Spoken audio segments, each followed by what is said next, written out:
Ken, we are live. We've already got people here. Sorry, I was like, I wasn't here before 2, which means I was late, and I apologize. Okay, so today's going to be a good lesson, or a good topic, actually. It's a bit different to the usual Stoicism I'm teaching.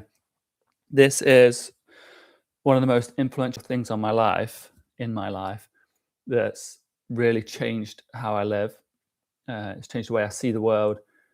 But I've been struggling to put it into words. I've been struggling to conceptualize. And recently I've came up with this idea of the invisible forces, the invisible prisons, and the invisible strings that secretly direct our lives.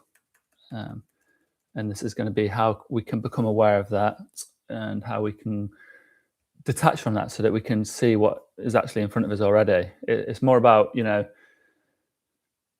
people say you want to work and work until you can live the good life. I think the good life is already here. It's just we forgot how to live it. We develop ideas, beliefs, traumas. We develop a lot of things throughout our life that stop us from living the good life.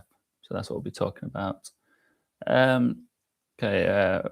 Rocco, off topic, but after your last live movie on YouTube popped up about fasting, like we're listening. That's interesting. I didn't actually research fasting.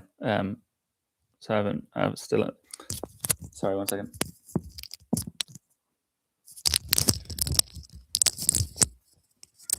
Yeah, since our last talk, I didn't actually research much more into fasting. Obviously, I know what it is, but I didn't do research. But yeah, they are listening. They're always listening. Matthew, yeah, it is. I don't think it's that bad today. I mean, what is it today? 26. I think it's lovely weather. I'm sat inside and I'm not sweating, and I don't have 10 liters of water in front of me. So I'm going to say it's not too bad. Hello, Eleanor. It's nice to have you here. It's good to have you all here. Everyone's on time. It's brilliant. RAF, afternoon. Good afternoon. Okay. Today, I'm going over the invisible forces that secretly run your life.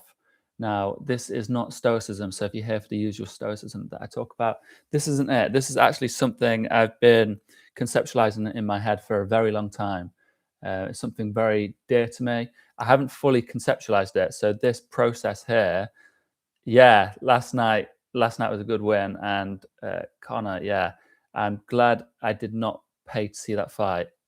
I didn't stay up for it, but I'm glad. Like, I couldn't imagine going to the actual event, to the octagon, and yeah, he's been out for a long time. So this is something, the invisible forces that secretly run your life. It's something, a theme I've been noticing throughout my life. I've faced like suffering, especially when I was younger. My anxiety, that I'd have anxiety attacks trying to leave the house, going to a shop, and then the depression and many other things that I had. And as I've slowly hacked away at them, I realized it was due to these invisible forces, and it's more like invisible strings that were attached, and I kept cutting them, and eventually I become more free, and that freedom allows you to live the good life.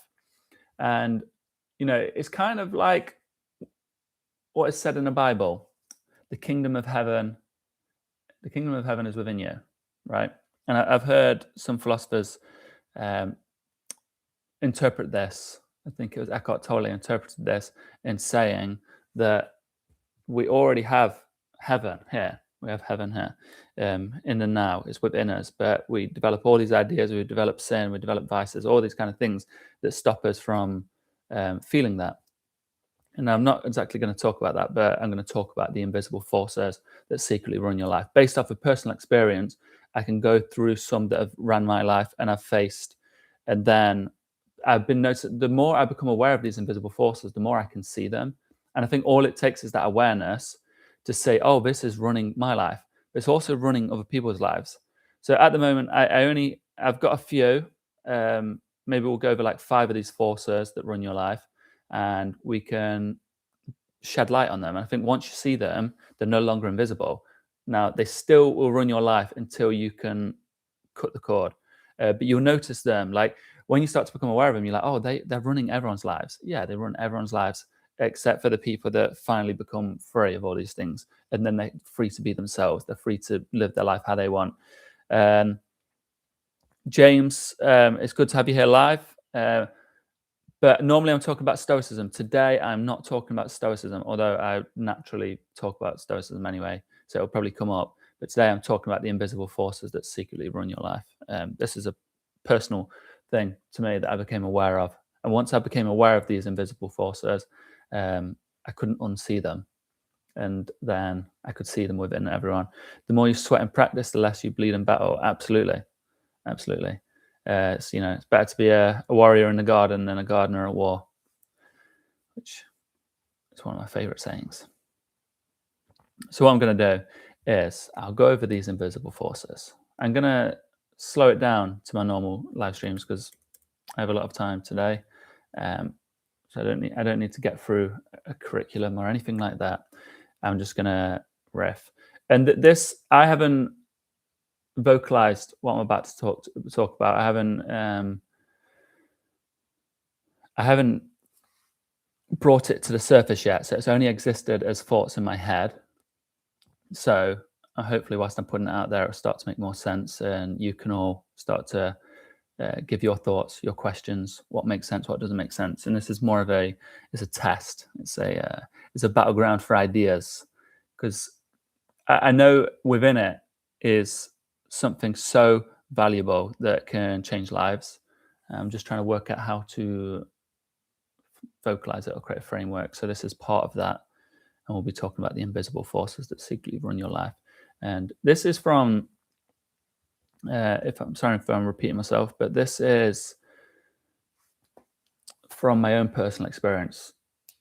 I felt like my whole life was when I was depressed, when I was anxious, when I felt like a loser, when I was pessimistic, when I had no love for myself, when I had no self-respect, when I thought very little of myself. I was always looking to the outside world to fix me. It was like, oh, when I get this, when I get a girlfriend, when I get rich, when I get a job, when I get stronger, when I get happy, when I get successful, all these things. And none of those things ever fixed what was inside me because there was invisible forces at play. And you can only dismantle them from the inside out. You can only dismantle your attachment to these invisible forces. Imagine if they're cords pulling you to these beliefs that you hold, like all the ideas I had about I'll only be happy when I get this. That was one of these invisible forces. And then when I cut it, it no longer had any sway over me. But then I could see that within people. I could see, oh, they've got that cord. Now it's very hard to cut that cord. Hopefully, we'll discuss some of that today. It's not something I've planned to discuss, but if it naturally comes up with my own personal experience, so if any of you listening have got any ideas, then we can develop a really helpful framework for people to help cut those invisible cords. Because I truly believe that life is beautiful, life is rich, life is incredible, but life is only here in the now. And the reason people don't notice that, and I'm talking from personal experience, I was miserable looking externally for everything. And now I love life. Like life is just so good and life is so wonderful. And I'm so at peace. I'm so happy. And I didn't add anything. I just cut these cords. I cut these invisible cords. So anyone let me know if this is resonating yet, if this is making any sense. If it's not, I'm going to get into it. Yes, Eleanor, that's exactly it. For those who have the eyes to see, right? But these chords, I haven't thought of the best analogy yet. So whilst I'm talking to you, I may develop an analogy or a framework to explain these better. But people have a filter, and I've still probably there's probably still filters in front of my face that I'm not aware of yet. But there's these filters, these lenses, of which and the way you see the world. And if you could take all these lenses off, then you could truly see the world for how it is. You could see everything for how it is, which is beautiful. It's great. It's full of love. It's full of wonder. But because we have all these lenses, we can't see that. And the thing is, we spend our lives putting on more lenses to make us feel comfortable, to satisfy our ego. And really, if we could just take them off one by one, eventually we'll see life for what it is. We'll see clear. And I'm not going to say I see clear, but I certainly see life a lot clearer than what I did when I was younger. The lens of scarcity, the lens of fear, the lens of anxiety, the lens of worry, the lens of comparison, all these lenses have been removed from my eyes, so that I can just see what's in front of me, which is just this right now, me talking to you, and it's wonderful. Okay. But I know most of you join these talks for the Stoicism. But I'll be honest, Stoicism saved my life. It changed my life. But there are many different things that have affected my life, and a lot of it has been my internal works, my internal ideas, the way in which I saw the world, the way in which I internalized events in my life. And I developed a lot of processes, a lot of frameworks around the way I saw the world, the way in which I dealt with the world. And I was always very scared. I always felt weak. So when I was worried in life, like, oh, when I have a child, I'm going to be so worrisome. I'm going to be scared all the time. I'm going to be so anxious because I worried about that. And I thought, if I ever face heartbreak, how can I deal with that? If I ever face death, how can I deal with that? And I thought about all these things. If I ever faced any of these things, I was like, how can I deal with that? I'm weak. And then I go through these processes of heartbreak, of death, of having a daughter, and I dealt with it so much better than I ever imagined. In fact, I was shocked, and people around me were shocked, which led me to understand that the ideas I was developing on how to see life, the frameworks I was building on how to live my life, how to live the good life, they were working because they took me. Like, someone asked me last week in the live stream, or the other day actually, they asked, like, can people truly change? Can you change, or are we just who we are? And I don't even recognize who I was back then. I don't understand how I could see the world in such a fearful state, in such an anxious state, how I worried so much, how I didn't like myself. I don't understand how I could not love myself. I don't understand how I could not respect myself. I just don't get it. But that used to be my life. So yes, we can change. And I'm hoping by this teaching today might bring some awareness to these invisible forces, and you can also start to notice them and remove them and see them within others, and maybe you can help others. But shout out to the fellowship, and shout out to anyone who's new here. Let me know if you're new here, and we're going to get into this lesson. And what usually happens for anyone new is I just talk about the lesson, and you just say what you want, anything comes to mind, because this is a group, it's a community. We're trying to discuss these ideas together. Of course, I'm the only one talking, but you can all chip in, give your ideas, push back on what I'm saying, and we all reach something greater together. We can reach something that can truly help people and can help ourselves. We search these answers for ourselves. We search these things for ourselves. But in finding them for ourselves, we find that piece of gold that we could share amongst others. We find the light that we can shine upon others. So it's not a selfish endeavor if you don't keep it for yourself. It's a noble endeavor. You're seeking the answers for the people around you. It's a wonderful thing. Okay? So you just say what you want. I'll answer it. I'll get to it. We'll make the discussion. And then at the end, we'll talk a bit more about it. And we'll say, it's a Sunday. I've never done a Sunday, never done a midday. We'll say we've got a few different people here today. It'll be good. I'm excited for this one. This is something I've never spoke about. So today I'm talking about the invisible forces that secretly run your life. Because most people think they're making a conscious decision. They think they're making and directing their life. And they're trying to get to certain places. They're trying to fix certain problems. And they think that when things go wrong, it's a failure on their part. It's a conscious failure. But I don't think this is true. I think there are invisible forces at play, invisible psychological forces at play, invisible philosophical forces at play. And these create most of our decisions. This is what navigates our life. And until we can truly address these things, we can't truly live. And if these things, these invisible forces, are based off of fears, are based off of hurt, are based off of scarcity and protection, then our lives will stay there. If we're taught at a small age that being big, standing up, expressing yourself is a bad thing. This is one invisible force, one of many. If we're taught at a young age that that's a bad thing, then when we get to adulthood, we will never shine, because at a young age we're taught not to shine. So that's an obvious invisible force, and we can see that straight away. So this is the invisible forces secretly running your life. So you can answer this. Have you ever looked back on your life and thought, why did I stay in that relationship? Why do I keep people pleasing? Why do I self-sabotage? Why do I keep repeating the same patterns that I know aren't good for me? Why do I keep acting on the same bad habits that I despise, that ruin my life, that fill me with shame? Now, most people think these are conscious decisions. They think that it's a mistake on their part. But I don't think they are. I think that obviously most people are being driven by these invisible forces. And if we can become aware of this, then we can fix this, because we cannot control what we cannot see. We cannot stop what we cannot see. We cannot stop what we're not aware of. We'll always be directed by these invisible forces because they're always pushing on us. They're always applying pressure. They're always affecting our psyche. And because we can't see them, we don't know where they're going to push us. So I'm going to list off some of the invisible forces. These are the ones that came to mind. I believe there's loads.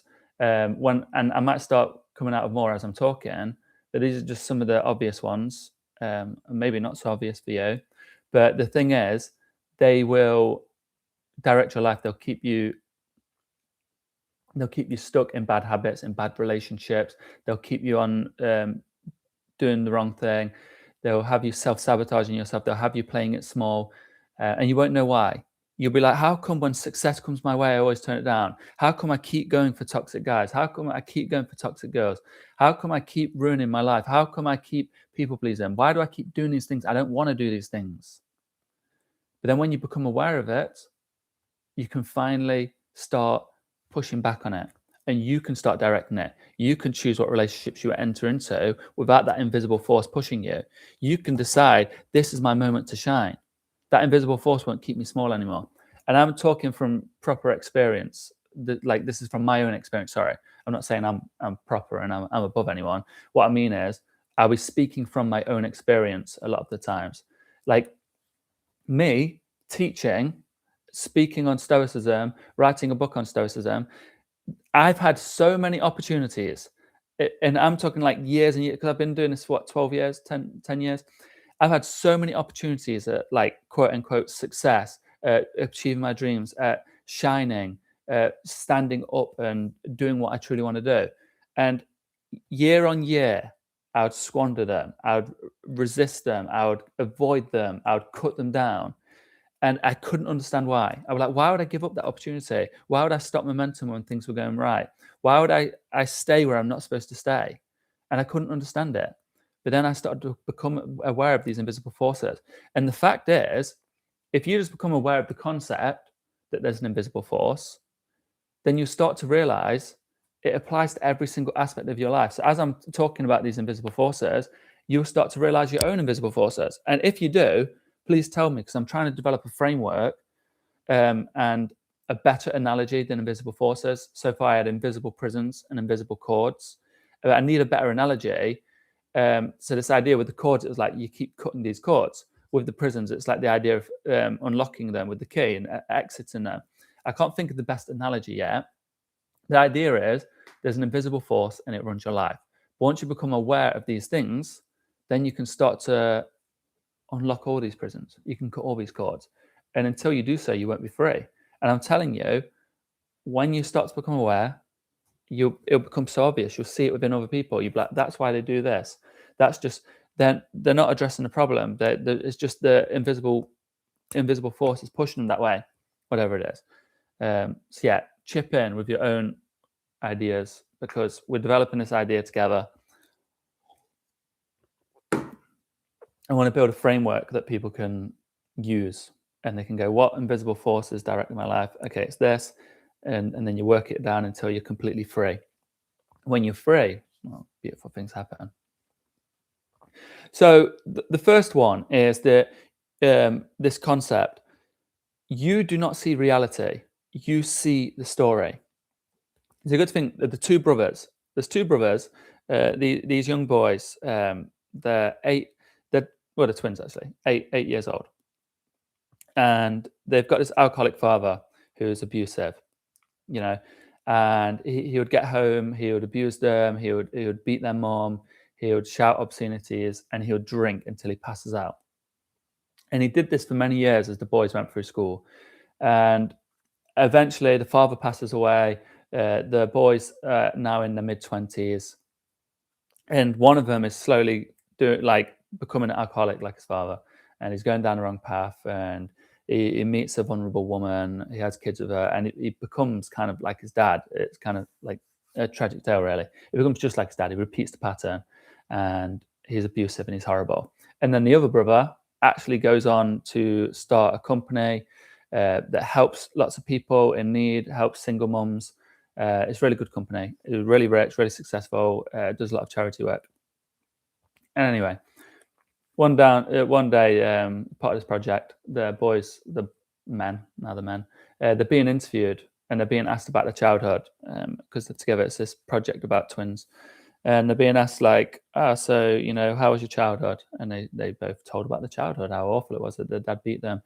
And then the interviewer says to the alcoholic father, the alcoholic brother says, "How come you became an alcoholic, but your brother didn't? How come you became the way you are and your brother didn't?" And he said, "Well, because my dad was an alcoholic, and that's why I became like this." And the other brother was asked the exact same question, and he said, "Because my dad was an alcoholic, that's why I never would be like that." So it's the same reality happened to both of them, but one of them told a different story. The other told a different story. It led to different outcomes, and you can do this in your life. Another example is two people lose a job. One of them says, both of them are in the exact same situation. They lose a job. One says, "This is the worst thing that ever happened to me." The other goes, "This is the beginning of something new." Same event, but they change the story. Exact same event happened to both of them. They just change the story within them, how they interpret this. So it is just reality versus interpretation. Your brain will tell stories about the situation you're in, and it can sabotage. So when I was younger, my brain would tell me that I was weak, that I don't deserve happiness. If I if I have this idea that I do not deserve happiness, that I'm cursed to not be happy, I genuinely believe that like God had played some like terrible game with me, or the universe has had some sick kind of humor, and I believe that, how would I ever be happy? If I believe I can't be happy, I will never have that happiness. Even if happiness is put in front of me, even if a great opportunity is put in front of me, I'll never have it. It's like people that believe they always get into toxic relationships. If a perfect relationship is put in front of them, they'll look for the flaws or they'll avoid it because they'll go, "This isn't for me." The story you hold in your head controls your life. So the idea is to not tell stories. This is an invisible force, the storytelling force. As long as you tell stories about how things should be or how things are, you'll never actually experience what is. And then these stories create your emotions create your behavior creates your future. Okay. And I'm trying to think if there's any examples that I have, or if there's any examples you guys have, or what you think about this storytelling. Another one. I had the belief that I had the story that I was shy, anxious individual, and I could never be confident. I genuinely believe that I could never be like them. Because I wanted to get into acting. I was like, I could never be an actor. I could never stand on stage and entertain people. And then later on, I wanted to do these lessons and I wanted to teach Stoicism. I was like, I could never teach Stoicism. Well, that's not true. I'm a person. If anyone else can do it, then I can do it. That's just a reality. Um, the story I was telling myself was based off of what? It was based off of past. It was based off of fear. It was based off of hurt. It's just a story. Once I stopped telling the story, then I was living in reality. I was a person who can decide who I want to be right now. That was it. Do I want to be a? Do I want to? Um, do I want to help people? Do I want to talk to people? Do I want to share lessons with people? Yeah, I do. Well, let's do it then.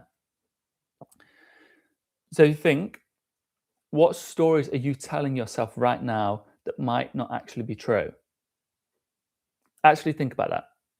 What stories are you telling yourself right now that might not actually be true?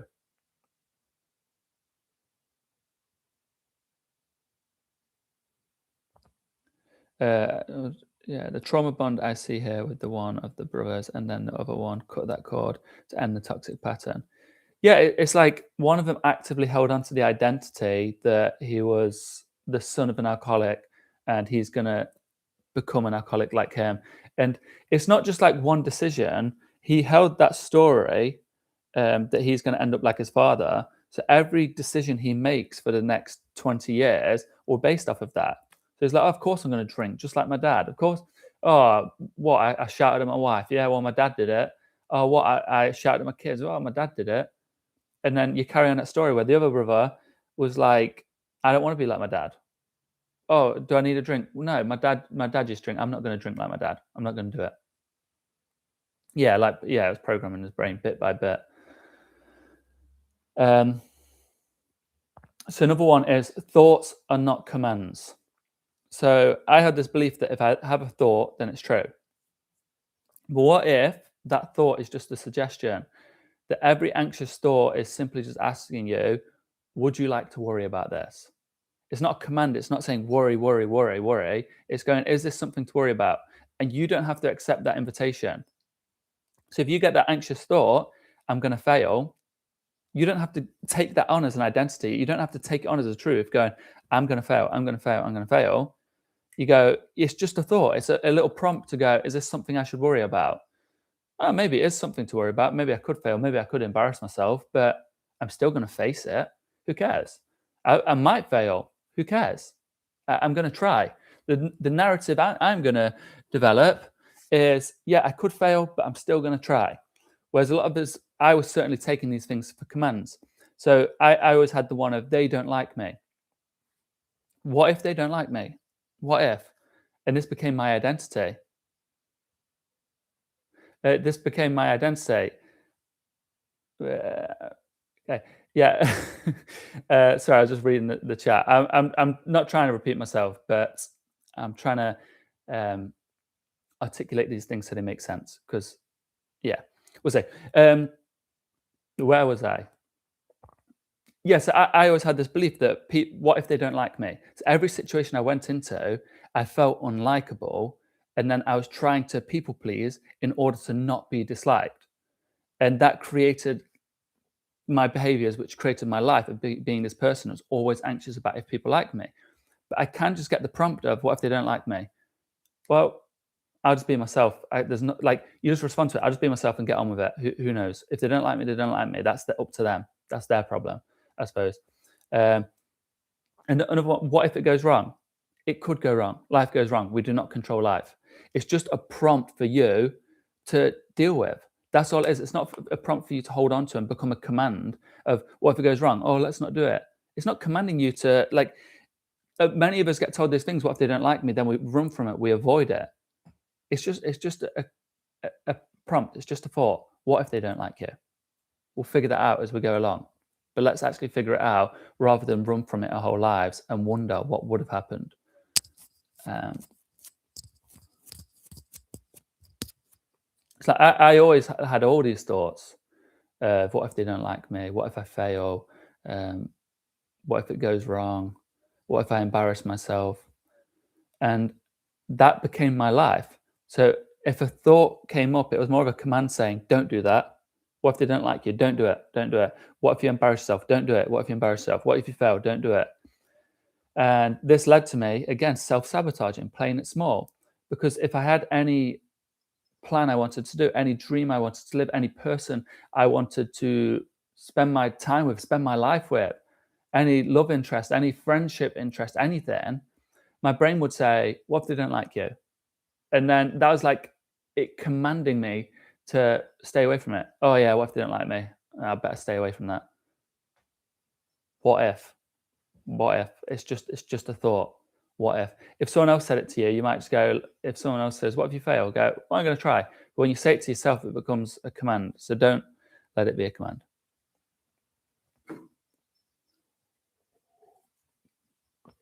Okay. Another one is that your attention is building your identity. What you repeatedly notice will grow. So if you spend your time on social media all day and you're consuming outrage, you're going to become outraged. If you're spending all day comparing to people successful than you, comparing to people richer than you, better looking than you, happier than you, then you're going to become insecure. Whatever you're spending your time consuming all the time will have an impact on your reality. This is like really affecting people. Now the average screen time is going up to like 7 hours. You're spending 7 hours consuming media that is telling you to be a certain way. It will direct you down that certain way until you get so far down that way that you don't even realize where you are anymore. And it's so invisible to you anymore that you think that you've arrived there by yourself. So if someone watched you all day, they watched where you put your attention every single day, who is the type of person they'll predict you're becoming? So if they could watch you and say, okay, William spends all day looking at content about alpha males that hate women, and he keeps watching this. He's like, it's all content that hates women, which is like a lot of social media. If anyone's seen that documentary, if someone was watching me, what are they going to predict about my life? Probably won't have a healthy relationship. Probably will become more hateful. Probably, whatever.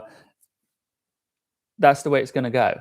And I think you have to see that. What are you giving your attention to? Well, I'm looking at a lot of outrage. What's that outrage going to lead to? Okay. So if you slowly start changing your input, your personality will also change. Your life will slowly change. If you remove that 7 hours of consuming slop, what do they call it? Brain rot, then your life will look completely different. Okay. But underneath that is another force that is very powerful. This is the one of your past. Okay, let me just quickly. My dad taught me not to be like that, as I watched him to do all the above. Even when he was a great man who worked and supported us, he taught me not to have all those bad habits.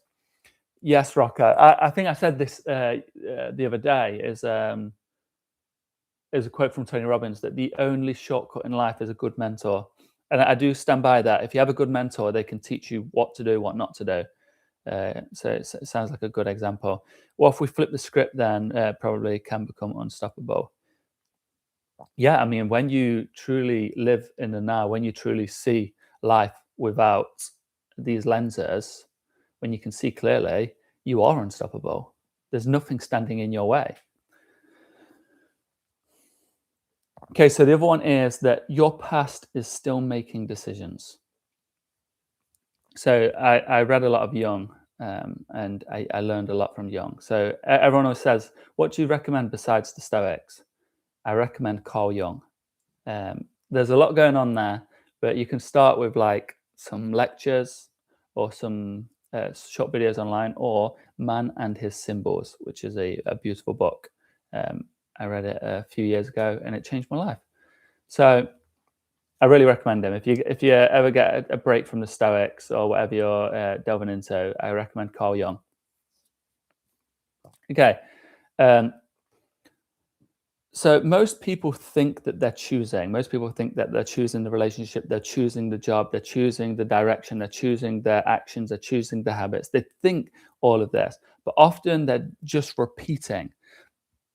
So they're repeating relationships, they're repeating people pleasing, they're repeating career success, avoidance, comfort. Basically, you can ask, is this what I actually want, or is this what is familiar? Because we often fall back into what is familiar based off of our past. Because when we step out of the unfamiliar, we get hurt. So we go back to the familiar because at least it is safe. At least it is comfortable. I remember last week we was talking, humans don't naturally do what is good for them. They don't naturally do what is fun. They don't naturally do what is healthy. They do what is comfortable. We follow the path of least resistance. So we will always fall into the path of least resistance. We'll fall into the familiar. And if we do not become aware of this, then we can live lives stuck in this habit. And in order to break that cycle, we need to first become aware of it, but then we need to develop our new familiar, our new safety, our new comfort, based off of the life we want to live. Want to live. It has to be a conscious decision. Yes, be very aware of AI, Carl Jung. Also, AI Stoics. It's huge now. It's probably like most of the market. AI Alan Watts as well. Be very aware of this. Yeah, I should have stated that. I believe everything is happening on purpose, and probably is we can repeat that thing. We still didn't learn whatever we have to learn from it.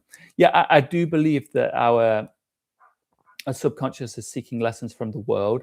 We seek externally what we want within ourselves. So that often leads to us seeking relationships externally to fix that thing within us, or we're seeking success, fame, whatever, externally to fix the thing within us. And most of the times, what happens is we seek that thing externally. We seek the relationship to fix that thing within us. And then when the relationship doesn't fix that thing, it often leads to a complete collapse of the relationship. And then it leads to heartbreak. And what happens within heartbreak, we spoke last time about heartbreak and why I love it so much, is it completely cracks your heart open so that you can pull it back together and realize what wasn't needed, what you need to take out, what you need to put back in. It allows the light to come in. It allows the light to shine out. So yeah, heartbreak allows you to break the cycle of and that's the same with like, if you get the success, when I finally saved up, I'm not going to tell the full story because I tell it all the time. When I finally saved up and bought the studio, that was my dream. Me and my brothers had a dream to take on Hollywood, and we grew up in a council house, 7 siblings, single mom, no money. And we said, we're going to take on Hollywood. And then we eventually got enough money. We worked so hard. We bought a film studio. We started making films. When I finally got that thing, I thought to myself that this should fix me. This will be the thing. But it didn't do anything. It actually made me feel worse. And I fell down from there. And that's when I became aware. Now, I didn't actually end the habit. I didn't end the loop there. I got back into the loop, seeking success, seeking a reward, seeking a goal in order to fix something in me. And every time I got the thing, hurt me, not broke my heart, hurt me, it was me seeing it again, saying, but that thing was supposed to fix me. And eventually I thought, I need to fix the thing within me. Now, normally what happens is you won't fix it until you're presented with enough pain. And that's why heartbreak's so amazing, because you think that this person's going to fix you. You think that they're going to meet that desire within you, that need that you're missing. And then when they don't, and the relationship collapses, and your heart's broken, you're faced with a choice. You can double down in your ego. You can double down and allow the invisible force to overwhelm you and drag you even harder. That you're going to either fight this person, you're going to hate this person, you're going to resent this person, or you're going to obsess over this person, or you're going to replace this person. That you need someone else, that the next relationship will fix you, that the next person will be the good one, the one you finally need. Or you can allow that pain to swell up. You can allow your heart to break into a million pieces, and you can become more aware of what was I seeking within there, and you find your answers. Yeah, AI Shiheng AI Shiheng I've spoke to him about this. He's not a fan. He's not a fan of because the problem is they're distorting his teachings, or they take from other people's teachings and put it into his voice, and he's not a fan of this. I wouldn't be, if people were AIing me and making false teachings, because they're relying on the trust that he's built with millions of people, and they're teaching horrible things. Or not horrible things always, but like just not what he agrees with. Okay, where are we now? Yeah, because familiar doesn't always mean healthy. So we enter what is familiar based off of our past. So in the past, we relied on certain things to keep us safe, but that was in the past. We don't rely on it anymore. We've grown since then. Like I always say this analogy of, we build a cage around us to keep us safe, right? But a lion is safe in a cage, but it does not live in a cage. It's not born to live in a cage. It needs to be out there running in the wild. Okay, so another one is The emotions you refuse to feel, and this one is very powerful, very real to me. The emotions you refuse to feel become your personality. Okay. And I'm going to tell a great story about this. Is everyone, are these invisible forces making sense to people? Are people resonating with them? Yeah, exactly, Eleanor. It lives in its natural habitat, not in a cage. But it is safe in a cage. You're safe in a cage. The world can't hurt you. Or it still can, but you're safer, shall I say. The world has less chance to hurt you than a cage. If you do not enter relationships, you cannot have your heart broken by the relationship. If you do not try to show off your passions, if you do not try to express your inner self, then your inner self cannot be hurt by the laughs of people or the mockery that you receive. But it is the bluebird. Charles Bukowski says it. There is a bluebird in my heart and he wants to get out, but I am too tough for him. I drown him out with cigarette smoke and whiskey. But at night he sings to me, and I may let him out for a moment, but then I lock him back up because I won't that's basically the poem. I butchered it a little bit. But all of us have a bluebird within our heart. That is us. It's this thing that wants to sing. It wants to fly around. It's our vulnerable side. It's our true nature. But we build up cages around it and we'll never let it out. But if we can learn to take off all these cages, then it can fly. It can be free. And it might get hurt out in the real world, but nothing is as painful as staying in that cage your whole life. So this one, emotions you refuse to feel become your personality. Think about this, right? Would you say, do I seem like a calm person or an angry person? Because my whole life, people have always said that I'm the calmest person they know, that I never get angry. They always just tell me, you never get angry. How come you never get angry? And I believe this. I never get angry. I remember talking to a therapist about this. I was like, I never get angry. I don't get it. I never get angry. And then I speak to a mentor. Funnily enough, I was talking to a mentor about migraines.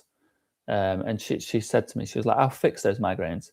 Because I just said to her, hey, man, it's good to have you here. It is good to have you here. Jay, it's good to have you here, Jay. Glad to have you here on a Sunday. So I'm talking to a mentor, and I say to her, I'm sorry if I'm not paying much attention, or I seem like I'm not paying attention. I've got spot blindness because I've got a migraine. I'm struggling to pay attention to you. And she said, we'll fix that. Now, I was a guy who had migraines every other day, and I had headaches every day. But I had migraines every other day, and it was hard because I used to look at screens. I still look at screens every day, but I couldn't see the words sometimes. I couldn't focus. It made me feel anxious. It made me feel this impending doom. And she was like, I'm going to fix that. And she was quite a spiritual person. She actually taught me a bit about Jung. She got me onto Jung. And I remember thinking, you're crazy.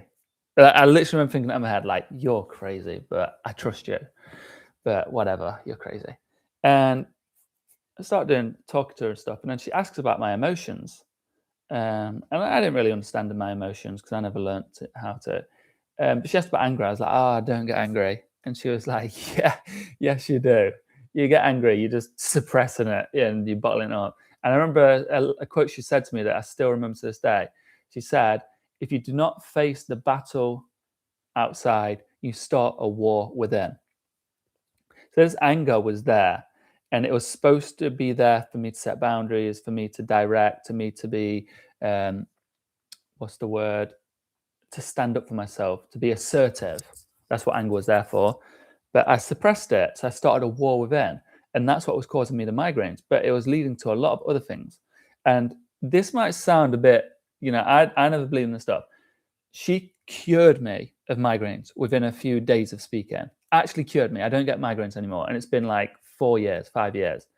That's a fact. Because the war within was just eating me up. It was making me ill. It was making me horrible. It was making me anxious all the time. So whatever you refuse to feel will control you. If you have heartbreak, it will control your life. I've seen people, they go through breakups, they never address the heartache, they get onto the next relationship, they destroy that relationship, break the heart, repeat the cycle because they haven't addressed the heartbreak. It's the same with grief. It's the same with anger. It's the same with all these emotions. when we suppress these things, they will direct our lives and we won't understand why.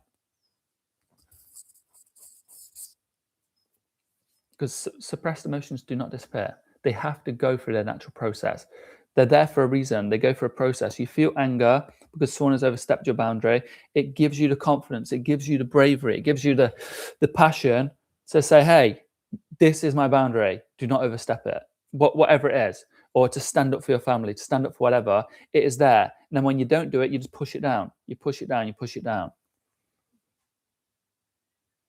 Yeah, it does. It completely destroys, damages the physical body, 100%. And I know it sounds crazy, and this is why I'm so passionate about some of these teachings. Is like the migraines were like controlling my life, like really bad migraines every other day, and it was horrible. Like it really impacted my life. I remember thinking, like, I was like, geez, if I didn't have migraines, I'd be so successful. I'd be so happy. I'd live life so fully. And no migraines. It is actually crazy. So that's just some of like the ways addressing and becoming aware of these invisible forces, how much it can help you. Okay.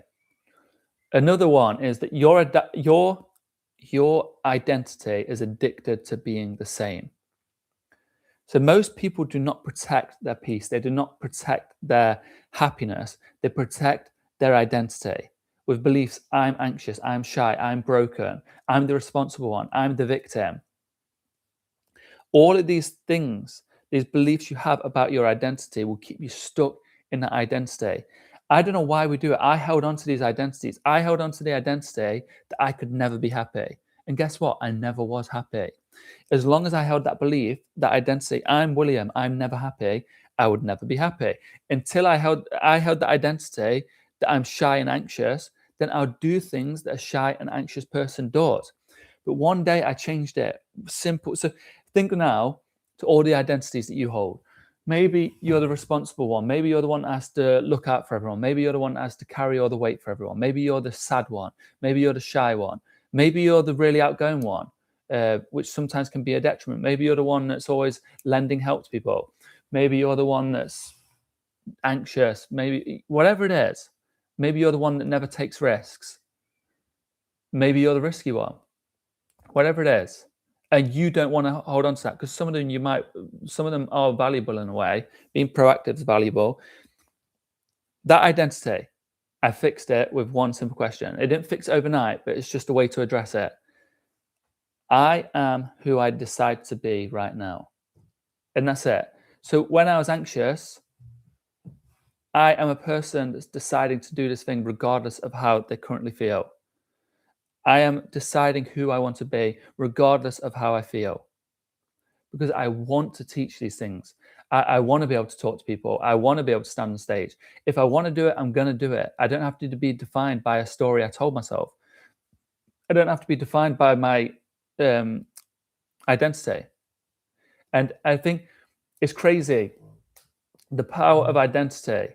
Like I'll give very silly examples. These silly examples, but it just shows you how identity changes things. I remember being at a party. Yeah, not really a party. I was drinking around a load of men. This is when I was a lot younger, maybe I was 20, and there's loads of older men, 40, 50. And I was drinking a nice cocktail, right? It was really nice. And it was pink. And then they're all drinking their beers. And they all approach me and they're calling me names. They're saying, like, look at you, look at soft lad drinking that. And I just said to him, I was like, yeah, but it's really nice. It's probably better than your drink. And most of them said, yeah, so what if it probably is better, but I don't care. I'm not drinking that. And I thought it was the funniest thing that because you're men, you won't drink this drink that tastes really nice. It's a terrible example, but think how that affects other things. People don't do things because of their identity. Oh, I'm a man, I don't do that. I'm a man, I don't, like, this is a bit outdated, but it's like, I'm a man, I don't spend time with my kid. I've got to go out there and do man stuff, or vice versa. Whatever. The addiction we have to the identity we hold can keep us stuck within our narrative of that identity. So I held bad images of what it meant to be a man because I wasn't presented the best examples of what it meant to be a man when I was younger. So then when I'm like, I'm a man, all my examples of being a man were not very healthy. So I was stuck in those unhealthy identities until I just addressed it, you know. So, because the thing is, like, changing is uncomfortable. And what do we talk about? We want to stay in familiarity. Your past identity is familiar. We've always been that person. I've always been William, who's anxious and shy, which means I like it sounds bad, but also I don't have to step out of my comfort zone. I'm shy, I'm anxious. I'm too anxious to do that. So I don't actually have to get outside my comfort zone. I stop it before it even starts. So who could you become if you stopped defending the person you've always been? I bet you're not doing what you're talking about. I get this comment so much. You can just follow me. You can just follow me. Like, this is my life. This is what I love. All this stuff is literally what I love, and it comes from personal experience. You can, I don't know, you can just follow me and see how I live my life. You can read my book, see what sort of life I've lived.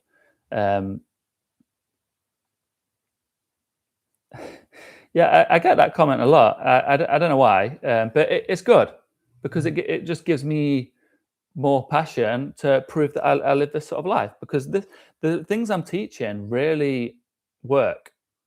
Like, they really work. Like, I've been preaching this stuff for so long to people around me, to friends, to loved ones, saying this stuff works. And then in a few years' time, people go, "Oh, William, how did you get through that so easy? How did you deal with that situation so easily?" Like, old you would have crumbled. Old you would have had a panic attack. Old you would have had anxiety attack. How did you deal with it? I'm like, the stuff I teach, the stuff I do really works. Like, it really works. Um, no, I'm Tao and Stoic, not bot. You're Tao. I love Taoism. I love Taoism. Um, okay. Well, tell me more. I'm interested to hear more. And it's good. We've got someone pushing back, because what did I say at the start of this? If you ever disagree with me, push back on it. Push back on it.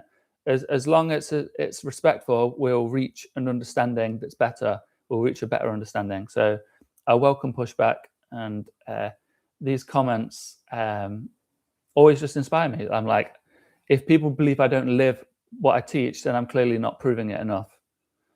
So it's all good. Okay. So another thing is this. Wait, I think there's a question. Yeah. Who would I become if I stopped defending the person I've always been? Okay. So that person I was defending, the anxious guy who was depressed and couldn't leave the house because he was too anxious to leave the house and having anxiety attacks outside shops. That person, I was defending that person, because as long as I was that anxious person, it meant I didn't have to actually stand up for myself. It meant I didn't have to take risk. It meant I didn't have to get outside my comfort zone. But when I let go of that identity, I could stand up for myself. I could get outside my comfort zone. I could take risks. And it led to me being who I am, which I'm happy with. I love life. It led me to a life that I love, which honestly I thought was impossible. I thought I was destined to be miserable my whole life. So yeah, wish you greatness in life. Thank you. Stick around. It's good to have your input. Okay, so another one. Most people aren't living; they're preparing to live. And I think this is one of the biggest traps. You know, and it's the way society is set up. I think society, modern culture, leads us down this. So we go to school, we enter nursery, and they're like, okay, but it really begins when you go to school. Get ready, we're going to go to school. Then you get to school. It's different in the States or in Australia or everywhere in the world. It's probably different, but just, you can imagine. And then you're in school and they're like, okay, but get ready for year 2, year 3, year 4. Okay, we're entering junior school now. It gets serious. This is where it all begins. Then you go through junior school, and then they're like, year 6, and like, okay, this is where the world really begins. High school. This is it. And you're waiting. You get through high school, then like, okay, college is it. And then it's university. Then it's like, well, life begins when you get a job. Life begins when you meet the person you love, when you have kids. Oh, it really begins when they leave home, when the kids leave home. And you're like, oh, it really begins when you retire. And we're all waiting for life to begin. And we get to the final destination. We're laying on our deathbed going, what was I waiting for? What was we waiting for? We was waiting to start living, which can only happen in the now. We're preparing to live. I spoke about this the other day. Winnie the Pooh.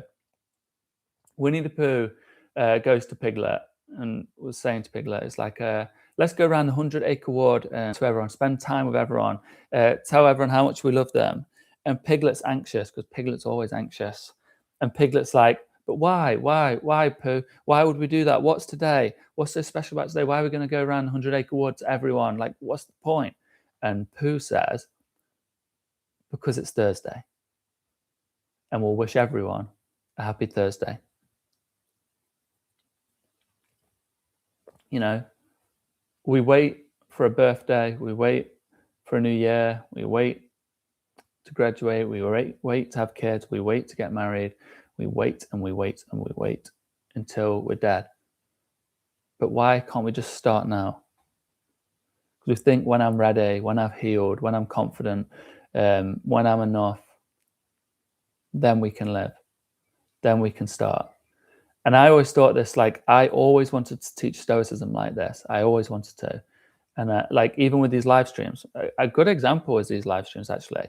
I was like, when I've got the setup, when I've got the studio set up, when I've got the knowledge of how to live stream, when I know how to do the thumbnails for live streams, when I know about marketing for live streams, when I know how to present a live stream. And I remember having all these thoughts, and I said, let's start now then. Let's start, because that's an invisible trap. Let's start. And any of you, I think there's a few of you here, maybe 3 of you here, that were here for the original first live stream. I didn't have this set up. I didn't know what I was doing. I didn't know how to set up a thumbnail. I didn't know how to title it. And I still don't, but I'm still live streaming, and it's going really well, and I love it. It's so good. I really love it. And I'm loving the community that we're building. And it's incredible. I get so excited for these. I feel so good when I'm doing them. And afterwards, I'm so fired up throughout my day because I didn't wait for anything.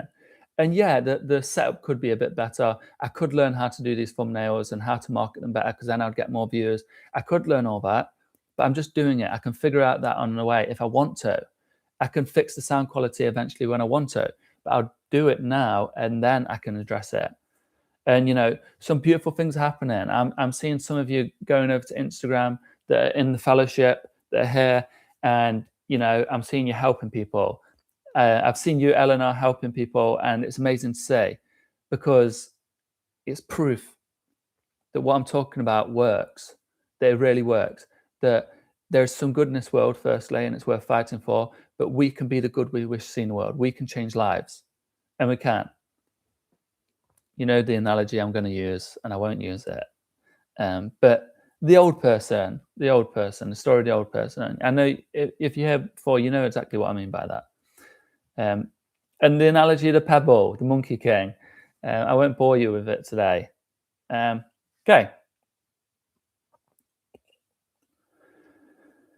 Life rewards movement. It doesn't reward preparation. So that's this idea of we don't live in the now. Okay, yeah. Hi, Tristan. It's good to have you here as well, Tristan. I'm seeing you here quite a lot. I don't know. It's 26 right now, which is like the perfect weather. It has been in the like upper 30s, but I honestly I've got no complaints. I know there's probably people like we need to look out for the elderly. We need to look out for certain people that aren't prepared, but I won't complain about the weather because it's a very British thing to complain. But I'm seeing a lot of people, oh, it's winter, it's always winter, it's always wet, it's always cold and rain. And as soon as we get some sun, oh, it's too hot. Come on. We're good at complaining as Brits, but I will never complain about the weather, not until it goes over 40. So I remember I was in Georgia and it was 40, and that was too much. And again, like people always say, the reason the UK is bad is because they're not prepared for it. We don't have aircon. In Georgia, the place I was staying at didn't have aircon. But it's not bad right now. It's the most beautiful weather. 26, can't complain. Okay, so yeah, that's this invisible idea that life exists beyond us. Life exists one day. Life will change. Life will be different. Like, no, life just is as it is right now. The only thing we'll ever have is now. This is life. This moment is the moment. I remember Claire Wineland. I don't know if any of you have ever heard of Claire Wineland. Hey, Michael. We all know what works. So why are we so confused? Humans do not like wisdom. Humans like action. Act non-verbal. I love act non-verbal. Where is it? I wrote it. Can you see this? So my discourses. I wrote it a long time ago. You can't really see it, but it says act non-verbal here. You can see it. Act non-verbal. But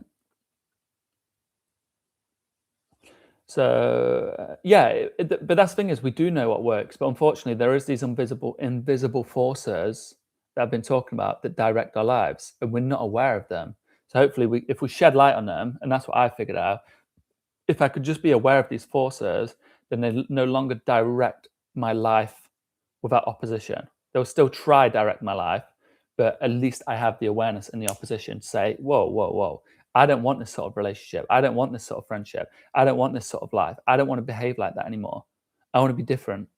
And I'm aware of why it keeps pushing me down that route. Like if you keep ending up in toxic relationships and you're like, I don't get it. I always pick the wrong people. Once you become aware of the invisible thread that pulls you towards these people, at least you can go, whoa, whoa, whoa, this is one of those toxic people again. As much as my heart's set on this person and I feel this attraction to them, I'm not going to do it. And then maybe you do it, but then you get your heart broken again and the pain is that much for you to go, I'm not doing it again. And normally it only happens if you have the will, you have the awareness, if you can. A lot of it's about allowing yourself to fall apart. Strong people who are very set in their ways, very stubborn, never allow themselves to fall apart. They never allow their heart to actually break. So they feel the pain, but they never allow their heart to break because they're so strong, they're keeping it all in. And when the heart never breaks, it stays set. So they go back into these same relationships. When you let it completely shatter, then you can see the pieces you didn't want, and then you can see the missing pieces, and then the light can come in through the cracks. Okay,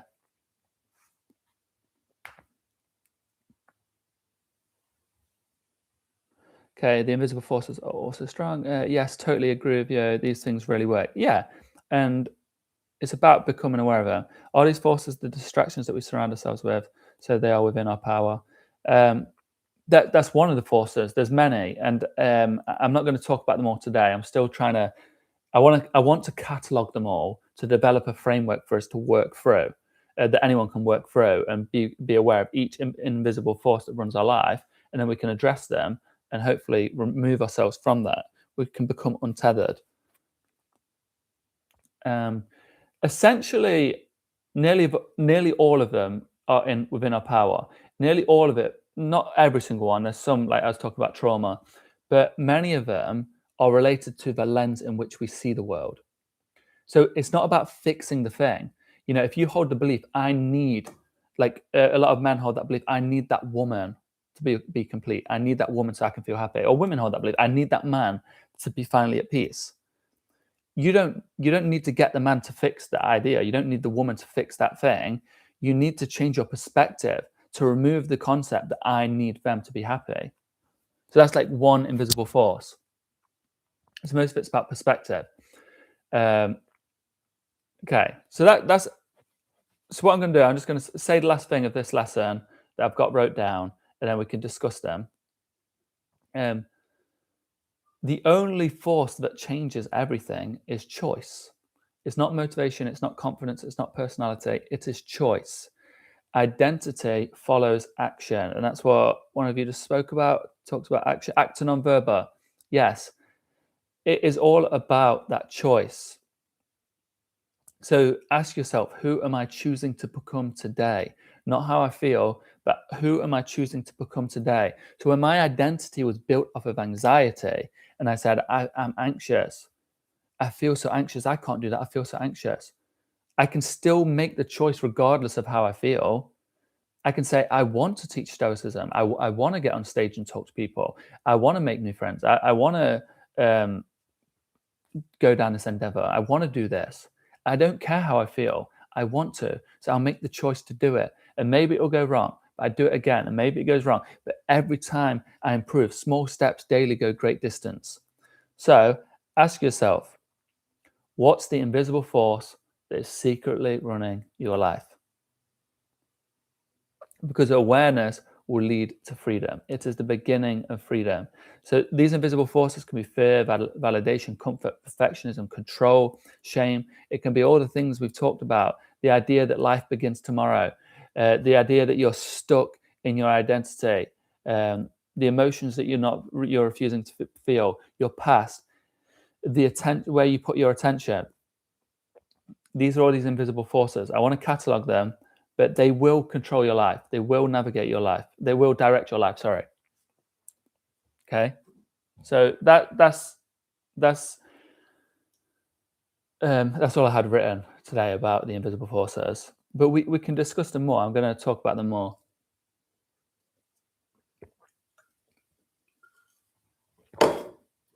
It is something I've been thinking about a lot recently. There's also there's another topic I've been thinking about a lot recently called light secrets. Secrets of light that I want to start talking about a bit more, but I'll probably hold it off till next Sunday unless you're interested. But what's going to happen is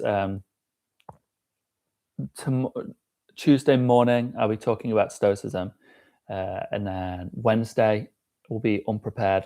I believe an unprepared lesson, say whatever, and then what was it? Thursday, Tuesday, Wednesday, Thursday. Yeah, Thursday will be Stoicism. I'm going to be doing more Q&As as well. But get your questions in. I've got a lot of time. It's Sunday. I've got nowhere to be, no one to see. Choice are making us who we are. Those borders are created in our minds by ourselves. That lesson has much to do with our self-sabotage, actually. Created in our mind.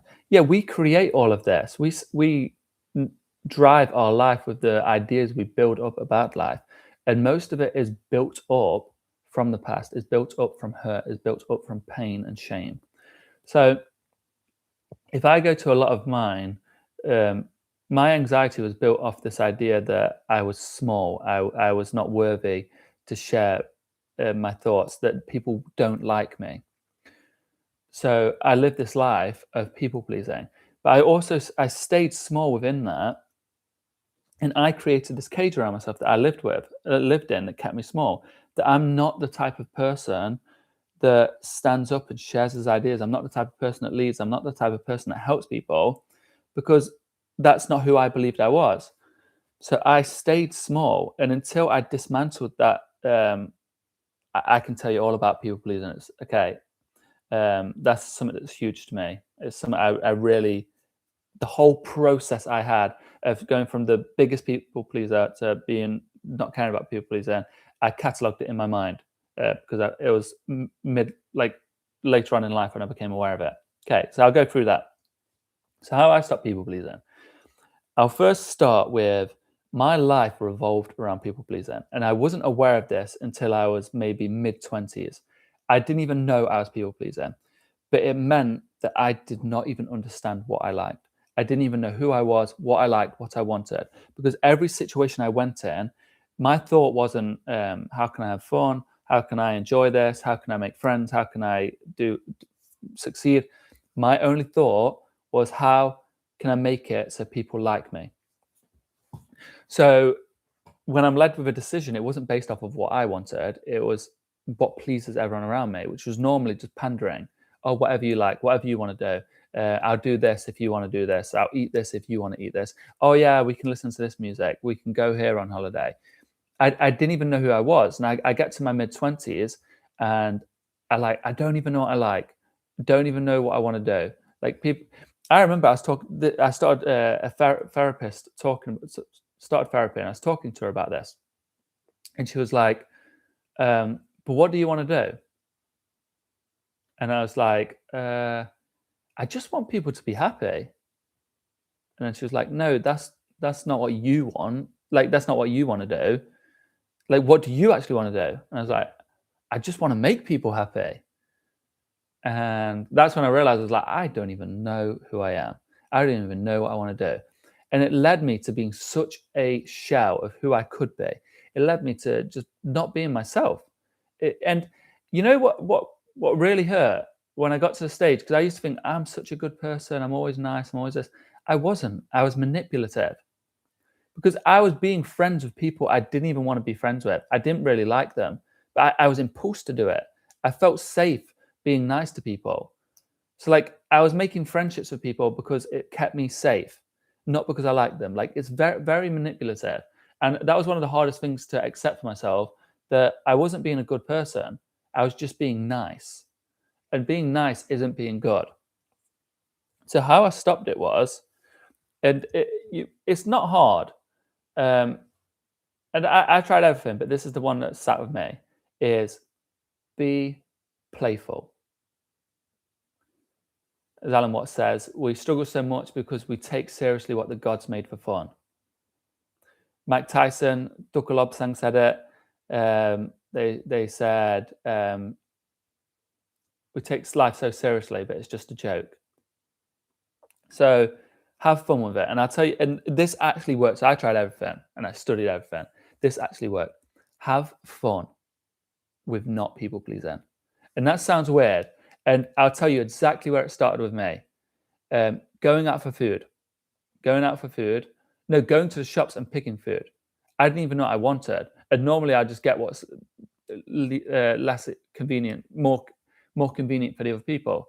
But then I'm like, what would I want out of this or that? I want this. What do I want? Pizza or curry? I want a curry. So I'm going to say I want a curry. So when someone goes, what do you want, William? Curry. Whereas before I'd be like, whatever you want. And like in my head, that was a bit of fun because I was like, I'll get the food I like more, curry or pizza.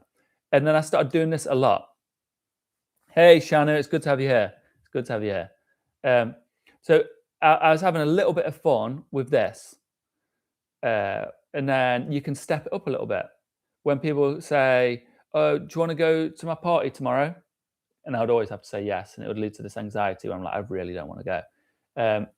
I would just say to them, I'd be like, I'm going to cinema by myself. And then they might be like, that's a bit odd, but okay. And I was like, that was kind of fun. I got to go to cinema instead of going to this party. But I worked my way up. And then it led to me setting up boundaries. And it was just fun. You have to toy with the idea of setting boundaries. You have to toy with the idea of not people pleasing. And it sounds like it might not work, but that genuinely is the only thing that worked for me. And it worked so good. Like, it's not a problem for me anymore. And it just came from just having fun with it. Really have fun with it. Start with the really small things. Like you say you're in a relationship. I used to just go to bed and she was like, what do you want to watch? Oh, whatever you want to watch. Why would I even say that? Like, that's not what I wanted to watch. I probably wanted to watch Lord of the Rings or Gladiator or Inception or something like that. Or Parasites, I don't know. Why would I even say whatever you want to watch? That's not a good thing. And I tell you what, you think you're doing the right thing. You think saying to your partner whatever you want to watch. You're just putting all the pressure onto them and you're not being yourself. You're not providing you to them. You're just pandering. So they don't even get you. So you're leaving them without you, which is like unfair. So yeah, I just had fun with it. When I was asked like, what do you want to watch? I was like, wow, Lord of the Rings is now on Netflix. So I want to watch Lord of the Rings. Maybe there's a bit of pushback, maybe there's not, but at least I got my opinion out there. I got me out there. I started to understand who I was. Well, Tristan, hopefully that helps. Really, that's what helped with me. And like, you probably understand what is to be a people pleaser if you're asking this question. I didn't understand it till I was mid-20s, and then I was like, this is bad. This is really bad. This is why I'm struggling so much in life. But now I don't have that. Make sure to hit the thumbs up if you know, or just pop in for a few. Thank you, Rocco. I like that. It's like a tagline or a catchphrase. I try to do good and surround myself with positive people for a selfish reason and how good it makes me feel good. Yeah, Charles. So this is the thing, right? That was my whole life. And I always like thought, I'm a good person. I do good. Like, look how nice I'm being. But like, when I really realized it, I was like, I'm just being selfish. I'm being selfish. I'm like I said, I was being manipulative. I'd go into friends groups. Like I always prided myself that I could be friends with anyone. I could make anyone like me. And in my life, like that I'm aware of, there's probably people that dislike me. It doesn't really bother me now. That I'm aware of, there was only one person that ever disliked me. And it really played on my mind. And I was like, how come I can't quite crack them? How come I can't make them like me? Which is just stupid. The goal should just be to be yourself. If people like you, they like you. If they don't, they don't. Just be yourself. Know thyself. Exactly. Know thyself is one of the most important things to remember. There's a really good book on it. Disease to Please. Disease to Please. I've not read that book. Disease to Please. But thank you for the recommendation. Hopefully, like maybe Tristan check out that book that Shani recommended. What if I think I should do this or that to build my character when I don't want to? Like invited to a party, like you said, but I need to build social skills when I don't want to go.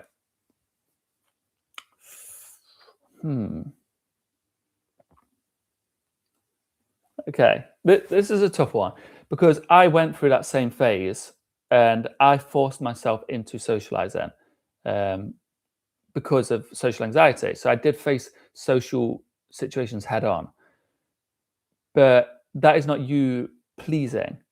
So you don't want to go to this party, yeah, but if you're going for the growth of facing social anxiety, then you're not people pleasing, you're facing your own issue within. So when I started going out to face my own issue within, I wasn't going because I feel the impulse or anxiety. Most of it's built off anxiety, like, oh, I need to go. I need to go because they've asked me. I need to do this. But if you're doing it to face a problem, then that's not the same. I suppose the point is like if you can have that conversation with yourself, why am I going? I don't really want to go, but I need to face this social anxiety. I need to face this. It's been running my life. Then that's healthy. But if you go, why do I want to go? It's like, oh, because I don't want to upset them again. I need to go. Most of the times I didn't even know why I needed to. Yeah, so it's just that distinction. Okay.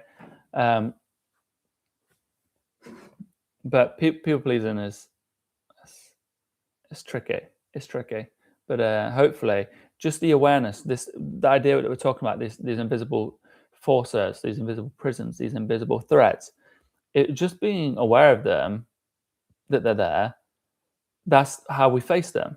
Awareness is most of the battle. But then a lot of the struggle is like, can we be honest with ourselves? Can we allow our ego to move out the way for a brief moment to actually face this thing? Okay. So does anyone have any questions about today? Because there's not much for me more. I've got nothing else planned to talk about. So I still have some free time. So if there's any topics you want me to cover, then I can cover any of you part of the fellowship.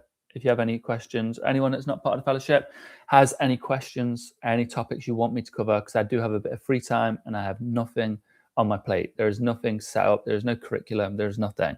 So if there's anything you want me to cover, anything you want me to talk about, this is your chance to ask me anything or discuss anything whilst I'm here. And it can be whatever. It can literally be whatever. Do you apologize to people in ways you shouldn't or for no reason? That's me. Always apologize for nothing. That's a very British thing to do. Like when you're at the cinema and someone steps on your foot and you're like moving out of the way and you're like, oh, sorry. And you're like, that they stepped on me. I used to be very like that. A lot of it to fix it is just the pause and the awareness. Like something happens, you have a brief 3-second pause before you instinctively apologize. And you're like, should I do this? Should I apologize? Was it their fault? A lot of apology is like a lack of boundaries for yourself, a lack of self-respect. Not always, but certainly for me, I always felt like I was on the back foot. Like I owed it to people. if people were being nice to me, I owed it to them. So if like me trying my best was for me to reach their level, and if I made any mistake, I had to apologize because I didn't deserve to be there. I didn't deserve to be at their level. I had to apologize for anything I did wrong. Um, but that's not true. That's just because I didn't respect myself enough. I had no self-respect. Um, I found myself, the older I get, having no true friendships, which I believe is why people please. The older I got, the less friendships I had. I'll tell you something. Stopping people pleasing, and setting boundaries is how I found true friendships and true relationships. It is the only path to true friendships and true relationships. Um, because if you're people pleasing, you're not being yourself. So no one who actually likes you will ever be drawn to you because they're not seeing the true you. They cannot see you. But you will never fully accept people because they haven't seen the true you. But then, what's the analogy, right? What is a boundary? Can anyone guess what I'm about to say? I know many of you already know this, right? A boundary is not a wall. What is it? What do I always say it is?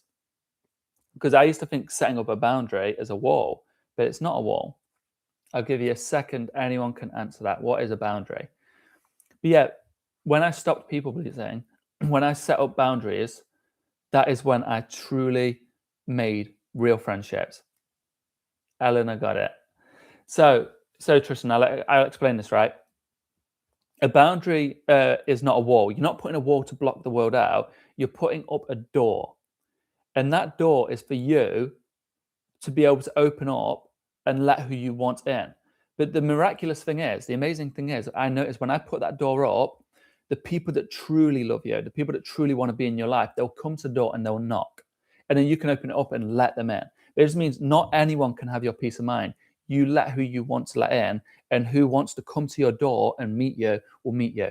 But until you stop people pleasing, and until you, as long as you people please, you're never showing your true self to the world. Because once you start showing your true self, yeah, you will have less friends maybe for a while because they'll be like, whoa, William's different. Tristan's being different. Most people are actually your friend because you play a role in their life. You play a role for them. You play a role in their story. So if you're the one that gets really drunk, you play that role. If you're the one that always says yes, you play that role. If you're the one that always provides drinks or provides food or is always paying the bill, if you're a certain part in that role, if you're the punching bag, you play that role in that friends group, then that is why they're friends with you. So the moment you stop people pleasing and you stop being yourself, they won't be friends with you. But they might address it many weeks, months, years later when they go, actually, I wasn't very nice to Tristan when he went through that evolution, when he started being himself, when he started doing what he wanted. Sorry if your name's not Tristan. I'm just assuming it's Tristan by your username. When you truly set up that boundary, when you truly stop being yourself, these people might not like it. You might not play that role in them. They might fight back. I certainly had that when I stopped people pleasing, when I stopped drinking all the time. The people that expected me to always drink with them, they were annoyed. But then years later, I'm friends with some of them, and they're like, it's all good now. But I noticed when I set up these boundaries, when I stopped people pleasing, I really made true friendships because they're the people that actually wanted me, the true me. Rocco, yeah, that was me as well.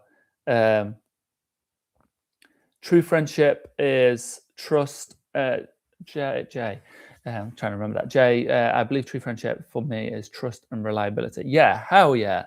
My friendships now are built off of trust and reliability, and I know it is an addition. A friendship should be an addition to your life. This is what the Stoics said. It should be an addition. It should improve your life. My friendships certainly improved my life. I know it's certainly one friendship is like any struggle I'm in, any difficulty, any situation, any time at all, they'll be there for me and I'll be there for them. And it's a safety net that fills me with joy. It's invaluable to my life. The Stoic says it is the number one indifference behind virtue, a good friend. Carl Jung said that these Carl Jung. Also, okay, it is Tristan. Got it. It's in the bank now, so I can always address you by your name. Inner Pope Scoo. Also, Inner Pope Scoo, because you're very active. If you let me know your name, I'll try to remember your name. Or I will remember your name, and I can actually address you by your name instead of saying Inner Pope. Inner. Instead of just saying Inner. Maybe your name is Inner. Carl Jung said that these invisible forces do not disappear forever. They simply do not control us anymore. How is that for you now, as you got over so many? Yeah, it's like I mean, awareness, certainly. Once you become aware of it, you can start directing your life, first of all. So once I became aware of my people-pleasing tendencies, I had some okay, it is Inner. Okay, wonderful. I did have some power over it. It still directed my life until I became comfortable not doing that thing. And it meant I had to keep doing the opposite. I had to stop people pleasing, stop people pleasing, stop people pleasing. And eventually, because people pleasing was the familiar. Once I created a new familiar that was based off of what I wanted to do, it became easier. Now, the tendencies are still there. The invisible forces are still there, but they will never direct my life. What can happen, though, if you go through a heartbreak, if your ego is shattered, if you are grieving, then you can become very insecure and these things can latch back onto you. Your ego can go, I told you we need to people please, because look what it did to us. Look where we are now. And when you're in a very vulnerable place, you can fall back into these familiar ways. So it's something you have to be very mindful of. Do you still feel the old complexes, but the intensity is diminuted? Diminuted? Is that a word? That is fascinating word. I'm gonna have to look into that. Do these forces appear only when you go through a hard time? Can you please develop your actual interaction with the old pattern? Can you please develop your so as of yet, these old tendencies, these old forces have no sway over me. Now, what may happen is if I'm hurt, if something happens, for a brief moment, it kind of tries to pull me back in and I feel that horrible pain in my chest. Like if I get a physical pain from, say, heartbreak, then a part of me wants to go back into that old way, wants to live through that invisible force, wants the invisible force to take over because it's familiar. I know I'll be okay in some regard if I let it take over, if I go back to my people-pleasing tendencies, or whichever force it was, my old identity. And that certainly happened for me to get confidence, speak on camera and speak in public and do interviews and that kind of thing and do the podcasts. I went through a cycle of being, I said the narrative of who I was, the identity of being shy and anxious. I went through cycles where I'd try rise up, I'd get embarrassed, fall back down, go back to my old identity, and I would hold on to it for a while. But then the pain of staying stuck outweighed the pain of the embarrassment. So I'd get embarrassed, I'd fall back, I would get embarrassed, and eventually I would no longer fall back.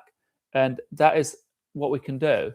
We can escape the pull of this thing, but the pull is always there. It just gets less and less. Nothing better than being yourself and get to truly know yourself. Authenticity is key. Yeah, and authenticity comes from expressing yourself authentically, living authentically, taking risks authentically.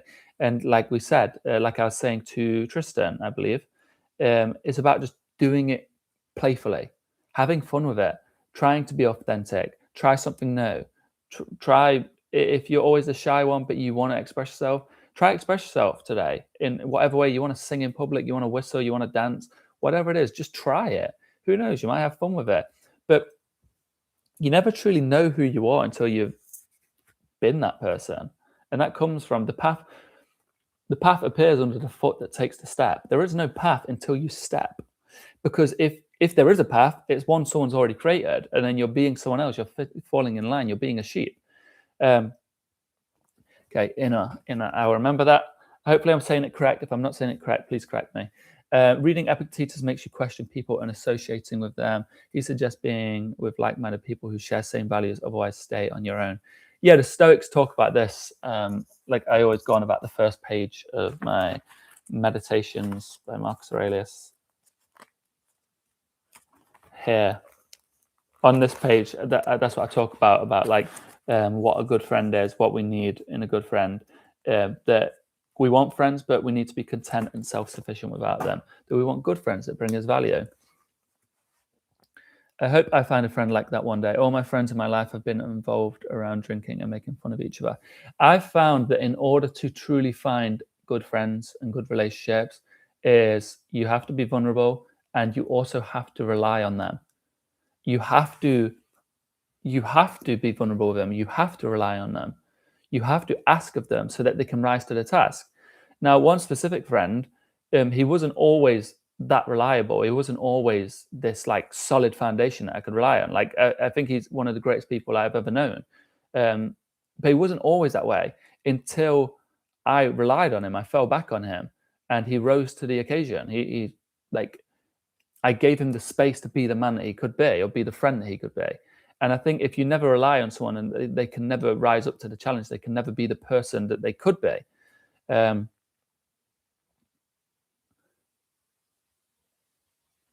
yeah, it's so valuable having a friend like that as well.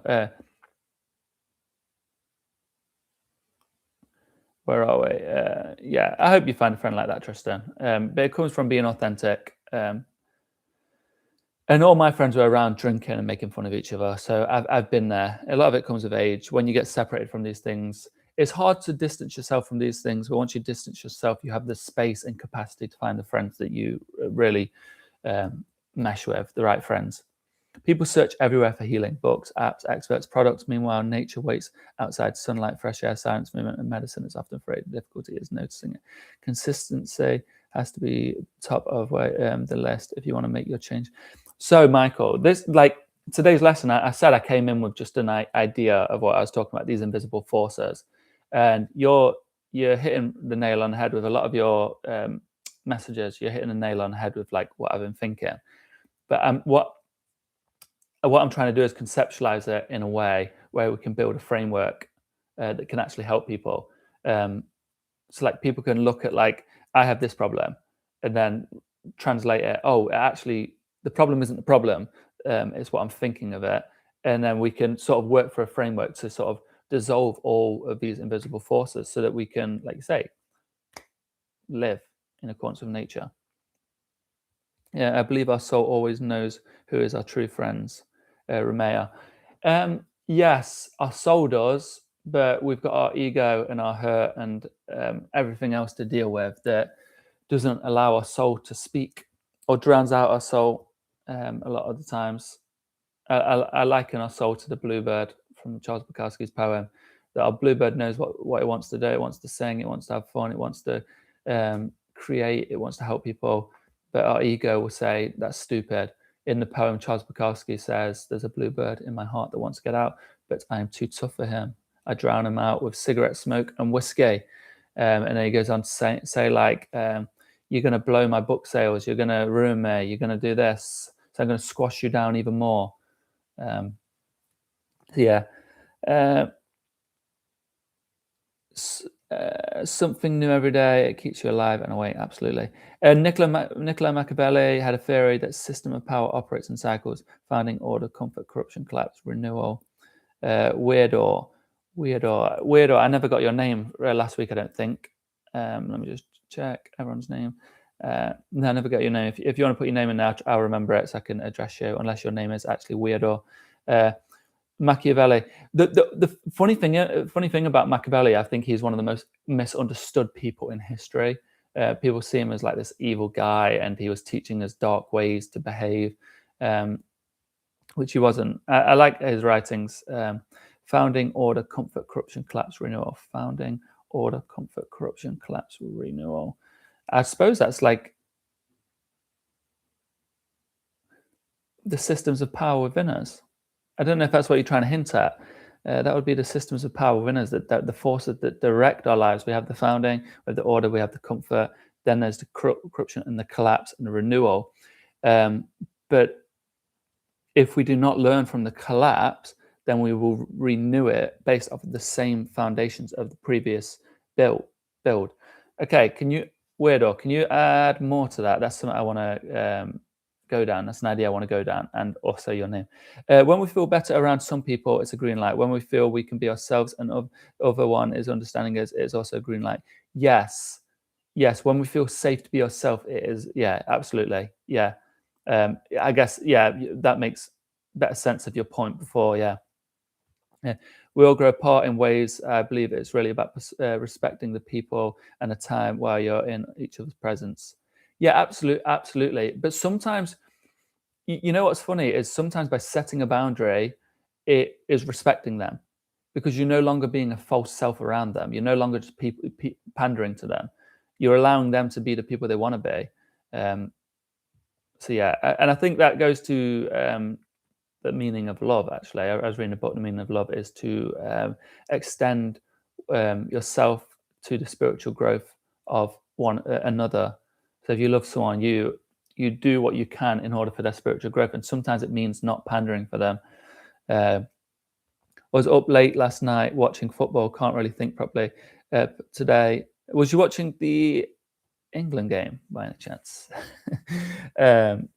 Probably today, but personally for me, true friendship is coming from genuine care and honesty with each other. Yeah, absolutely. But it has to be a two-way thing, and sometimes we can be honest and genuine with someone, but they're taking us for granted.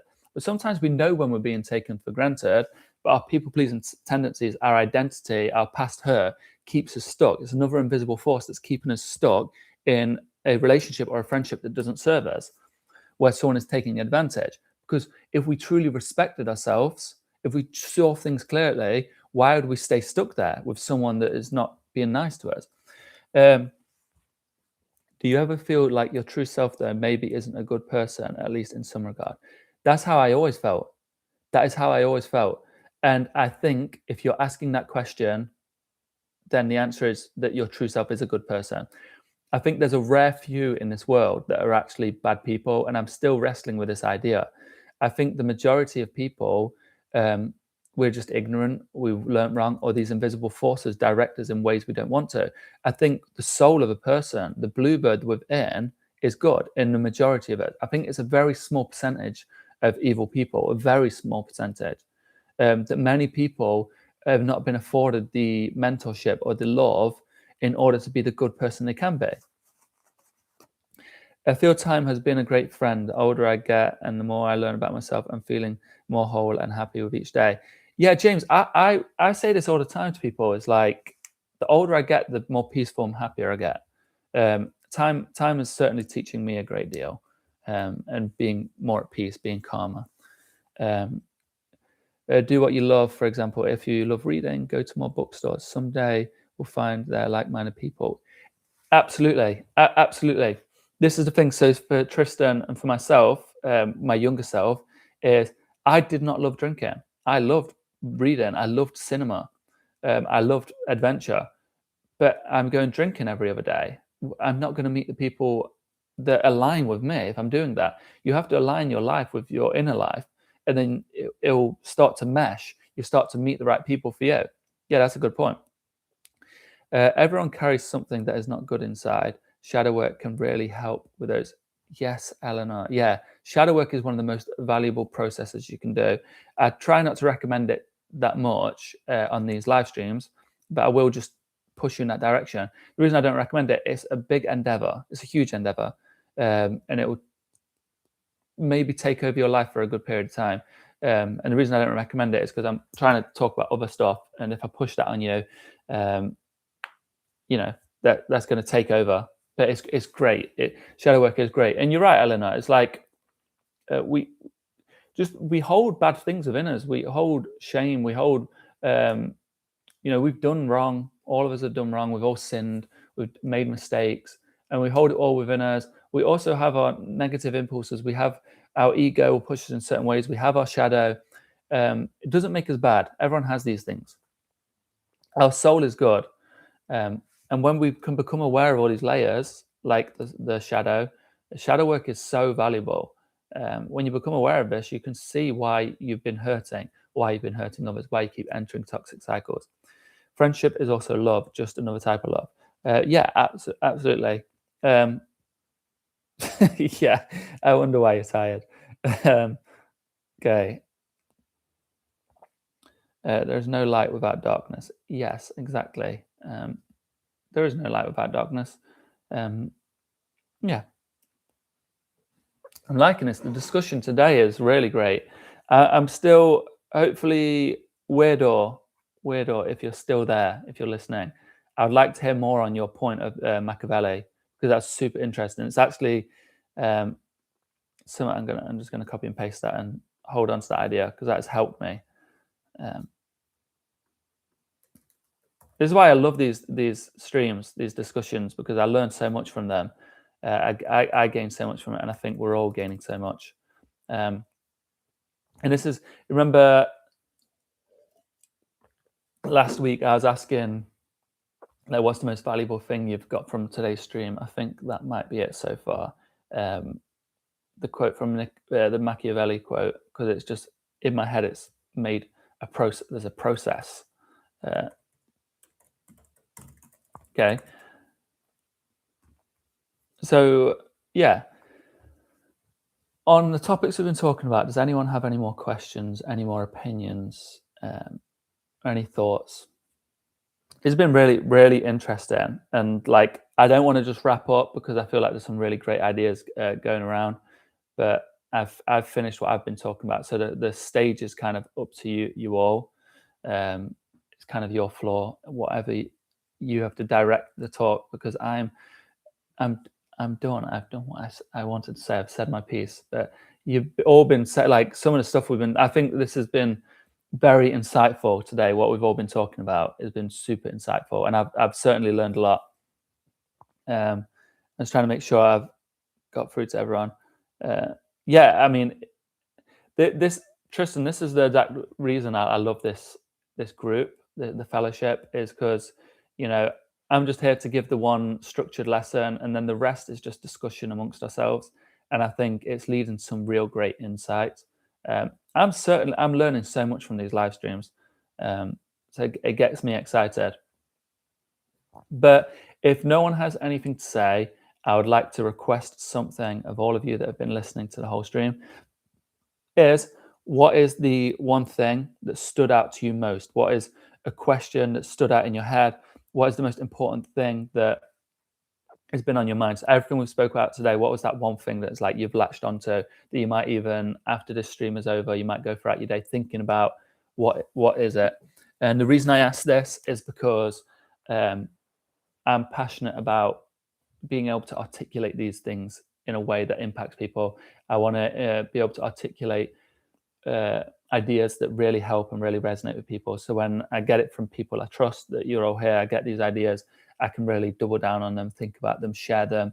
Like the other day, we finished up, I think it was maybe Matthew or Shanu was saying about attachments to externals, attaching your happiness to externals. That same evening, I went and made an Instagram video about this. What was it?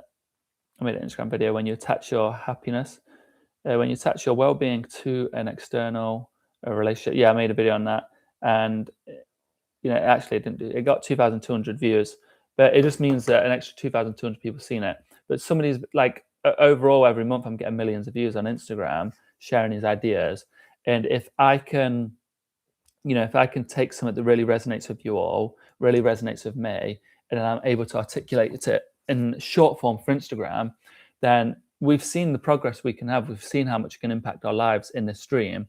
And if I can share it with millions on Instagram, then maybe it helps them. Maybe they latch onto that idea and they start to grow from it. People pleasing section. If you don't mind, would you be able to sum up quickly the main things I can remember? Okay, so people pleasing. I don't need to explain where I was, but people pleasing ran my life. It meant I was very miserable. Every decision was based off of people pleasing. So the point, I didn't even know what food I liked or what I wanted to do with my life. And I'll just say the conversation with my therapist I had at the time was, she said, what do you want to do? What do you want to do with your life? And I was like, I don't know. I just want people to be happy. And it's like, no, that's not what you want to do. That's what you want other people to do. And I was like, okay. And I thought about it a while longer. I was like, I just want to make people happy. And she thought this was funny. Anyway, because I didn't know who I was, I didn't know anything. So I started down this trajectory of like, I'm a people pleaser. Now, one, was I also understood that because I was being nice didn't mean I was a good person. I was actually being manipulative. I was being very deceitful, dishonest, because people pleasing is very dishonest. You're not being yourself.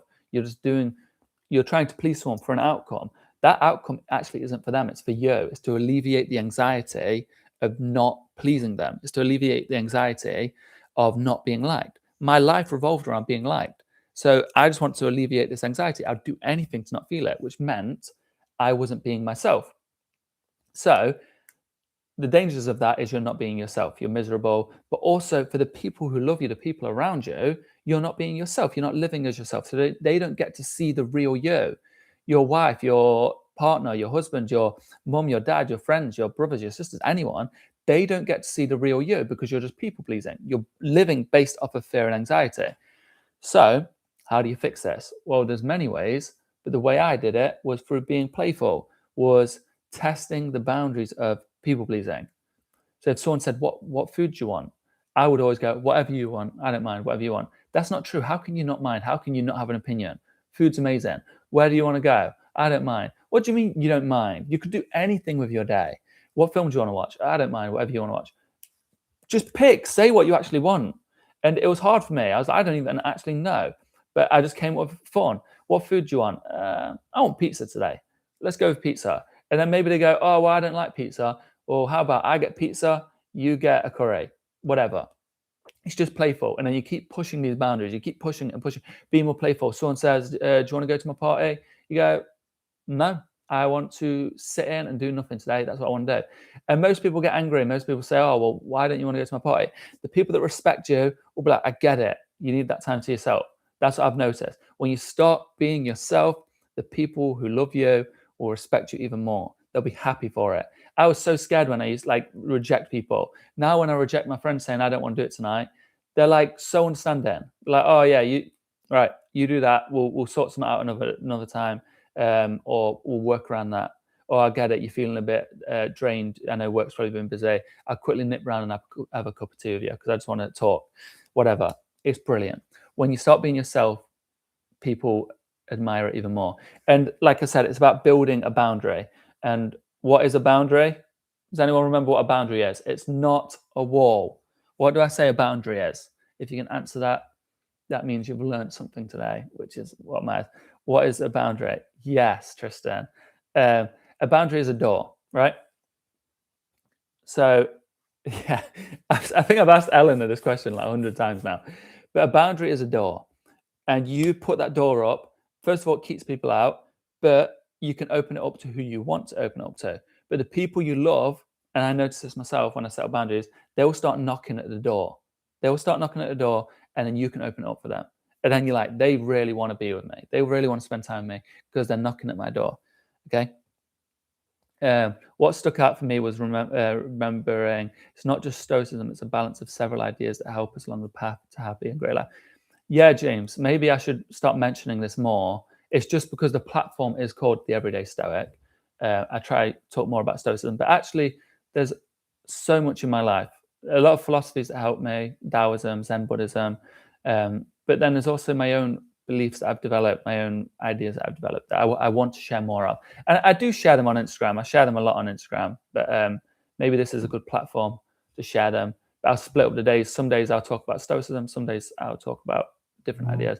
But that, like I say, it's always on my community tab. You'll see. And I'm going to start scheduling. So you can go to my schedule and see which live streams you want to join in.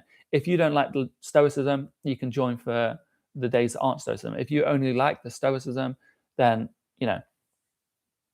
yes. I think it is about allowing ourselves to express all our emotions, and the story, how your therapist cured your migraine, is people have understand how important for us it is to express our emotions on time. Yeah, it sounds so. If someone told me that before it happened to me, I'd be like, "You're lying. You can't fix migraines through this stuff." Because I was very skeptical, and then I had migraines like most days. Every other day was a migraine, and I always had a headache, and it was really painful. And you know what else comes with migraines, all the stuff. And then she was like, "We can fix that." I felt, you are so crazy. You believe in all this spiritual stuff. You're crazy. And that's just me being ignorant because within a few sessions, a few days, she fixed my migraines. I haven't had migraines since for years. I think I've had like one since we had that conversation. Bear in mind, I used to get them probably once every 2 days. It is a door, isn't it? It helped me a lot when you described the acceptance of the physical sensation, because I had this false impression that those were clues of stagnation. Um, People are always disconnected from their body. Hours to thinking starts with feeling, describing the physical sensation related to a thought is always valuable. Yeah, something that's valuable is somatic meditation, somatic therapy. You can do this with a mentor or a guide, or maybe there's guided videos on YouTube. I do recommend getting, if you have the money or you know the person, having someone guide you through it is good. But somatic meditation is about feeling the physical sensation and allowing the physical sensation to rise. So if you're in pain, you've got the heartbreak, whatever it is, we normally squash it down, we get rid of it, we avoid it, we numb it out, we whatever addictions and habits or these invisible forces. But when you sit there and allow it to surface, and you allow it a place to surface, it loses the invisible power it has over you. Not sure how much time you got, but it seems like you just know what direction to take in every life situation. I found myself having no guidance at times, no path. How do you find that? I was very lost for a very long time, very lost. And a lot of the confidence in where I'm going comes from the foundations of Stoicism. So developing a foundation based off of virtue, because as long as you're there, you can never fall off of that foundation. But then the other thing with paths are, like I say, the path appears under the foot that takes the step. And that is it. You need the conviction to just walk. There is no path.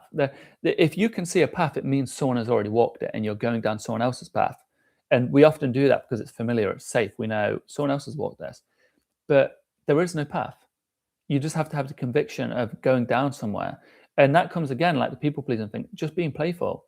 I want to try this. I want to try that. Oh, it didn't go well. Who cares? Let's try something else. Let's do it. Let's have fun with it. Like Alan Watts says, life's a dance. It's not a pilgrimage. We're not going from point A to point B, because point A is birth, point B is death. If you're going there, you just miss out on all the dance in the middle of it. I have a little bit of time, but hopefully that helps. Okay, yeah. I'm thinking about wrapping up soon because I have no direction with what I'm talking about right now. So I am solely relying on you all asking questions. Because yeah, the lesson, the topic was over. It's always valuable and I've forgotten. Okay, so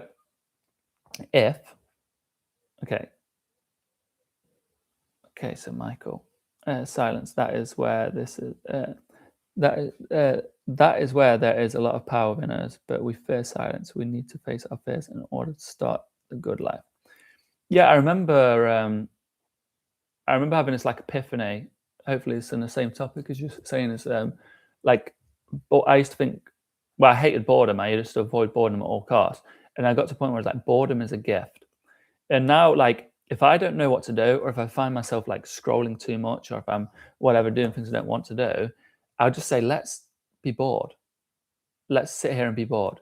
Let's do nothing and enjoy that. Let's enjoy the boredom. And I'll just sit there and just no direction, no nothing.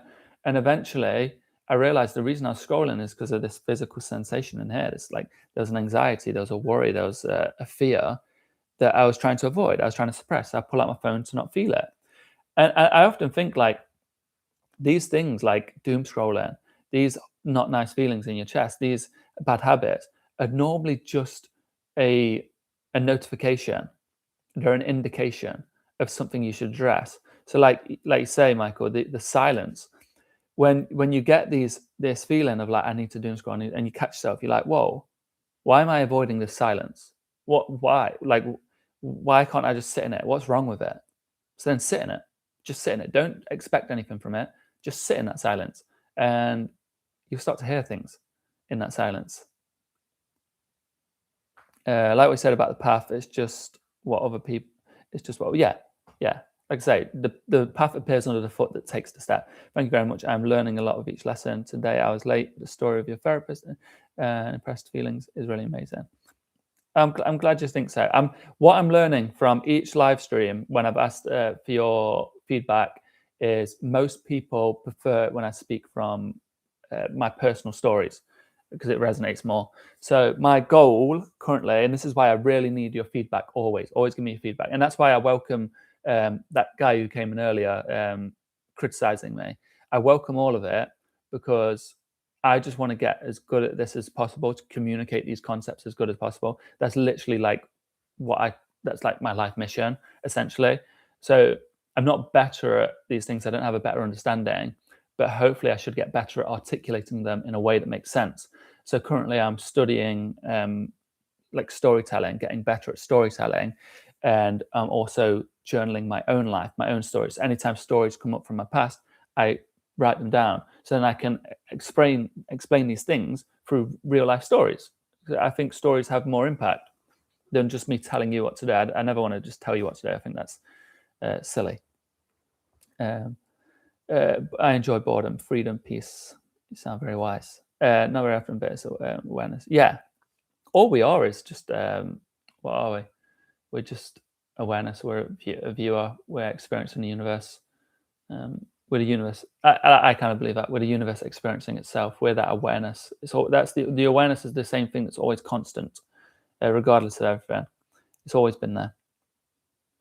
My problem is that I always have to do something if I have nothing to do. Training, cleaning, kitchen, experiments, whatever. I kind of feel wasting my time doing nothing, or that I can't get any rest.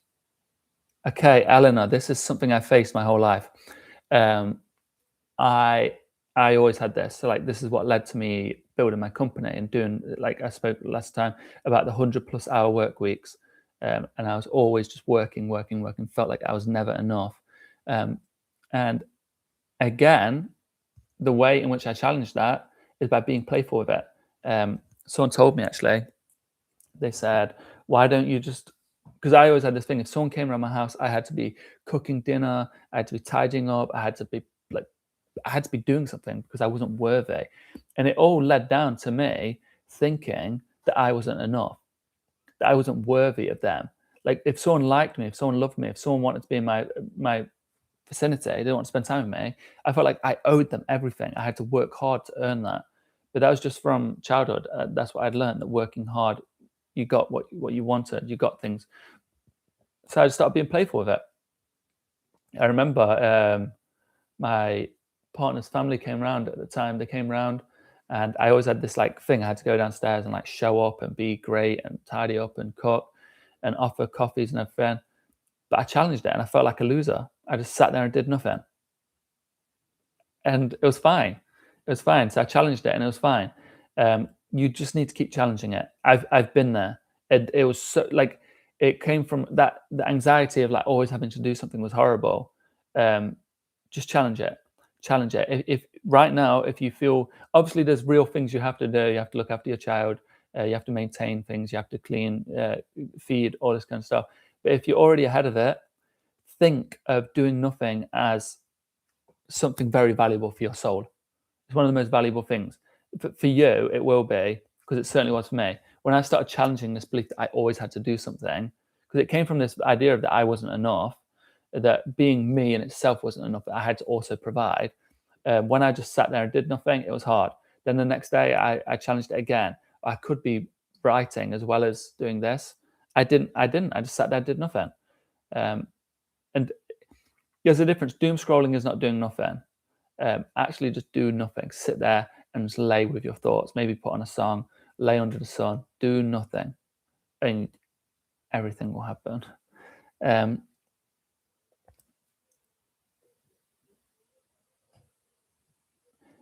Do you think the typical beach bum living in his van is actually living a life worth living? No, they're just random thought. That's what that was like my dream life. It still kind of is. The thing is like you never know someone's inner works. You never really know why they're doing these things. I've known a lot of people like that. That it's based out of fear. They're staying away from. They've run away from home in a sense. They're staying away. They're avoiding adulthood they're avoiding, expectation they're avoiding, responsibility. But I've met people doing the exact same thing that are free and happy. So it's always the inner world. The philosopher that lived in a barrel was Diogenes the Cynic. He lived in a barrel. He was naked. He was called the dog. His philosophy, cynicism, was the philosophy of the dog, because he would act like a dog. They all would. But interestingly enough, is Stoicism was based off of cynicism. So the founder of Stoicism, Zeno of Citium,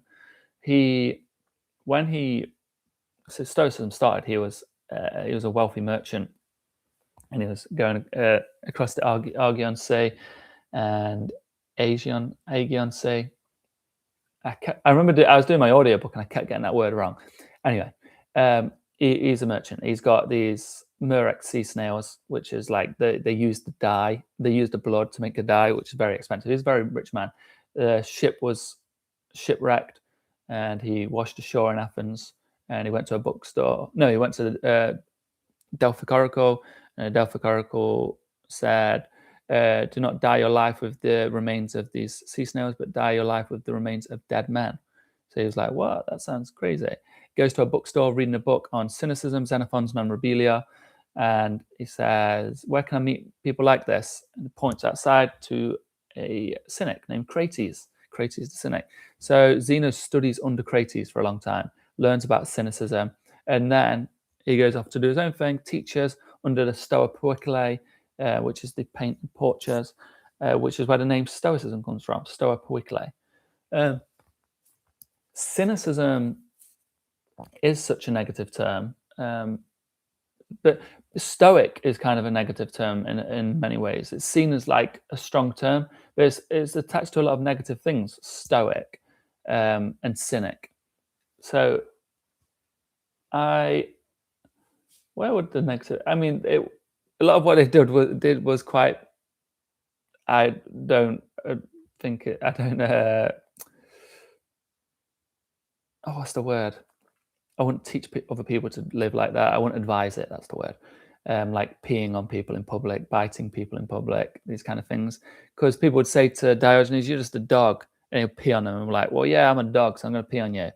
So yeah, but I think it's different to the modern teaching of being cynical, of being a cynic, but cynicism is closely related to Stoicism in the sense that the goal was to live in accordance with nature, but they had different understandings of what nature was, and they felt like society was opposed to nature, that human nature is like more animalistic, and that all these societal expectations and norms, like decorum, like grace, like respect, like marriage, all this kind of stuff, was against nature. Although the cynics did get married, it was just a bit different how they did it. They were naked, and it was all a bit different. But anyway, I think I'm going to start wrapping up today. I will wrap up today. So I got something for you. I got something. Anyone that follows me on Instagram, we've got a little experiment, a little cool thing. This happened last time when Matthew suggested something. Give me the topic, something that we spoke about today, something that really resonated with you, and I'll see if I can make an Instagram video on it.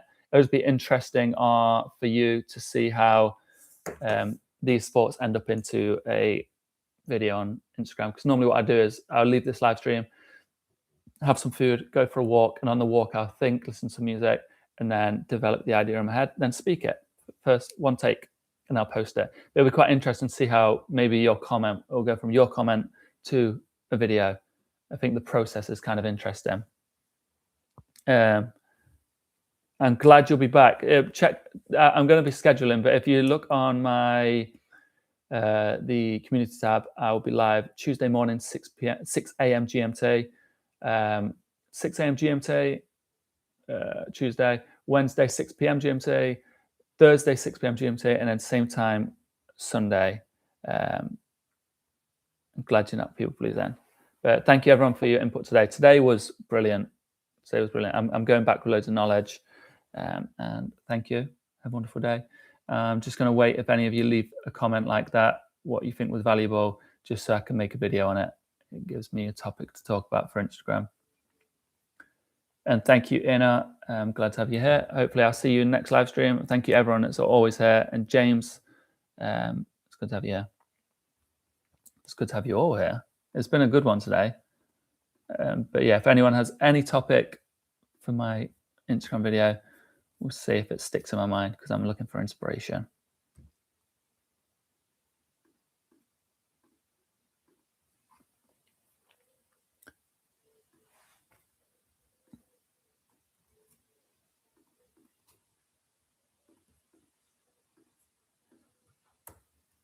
I'm glad you'll be there.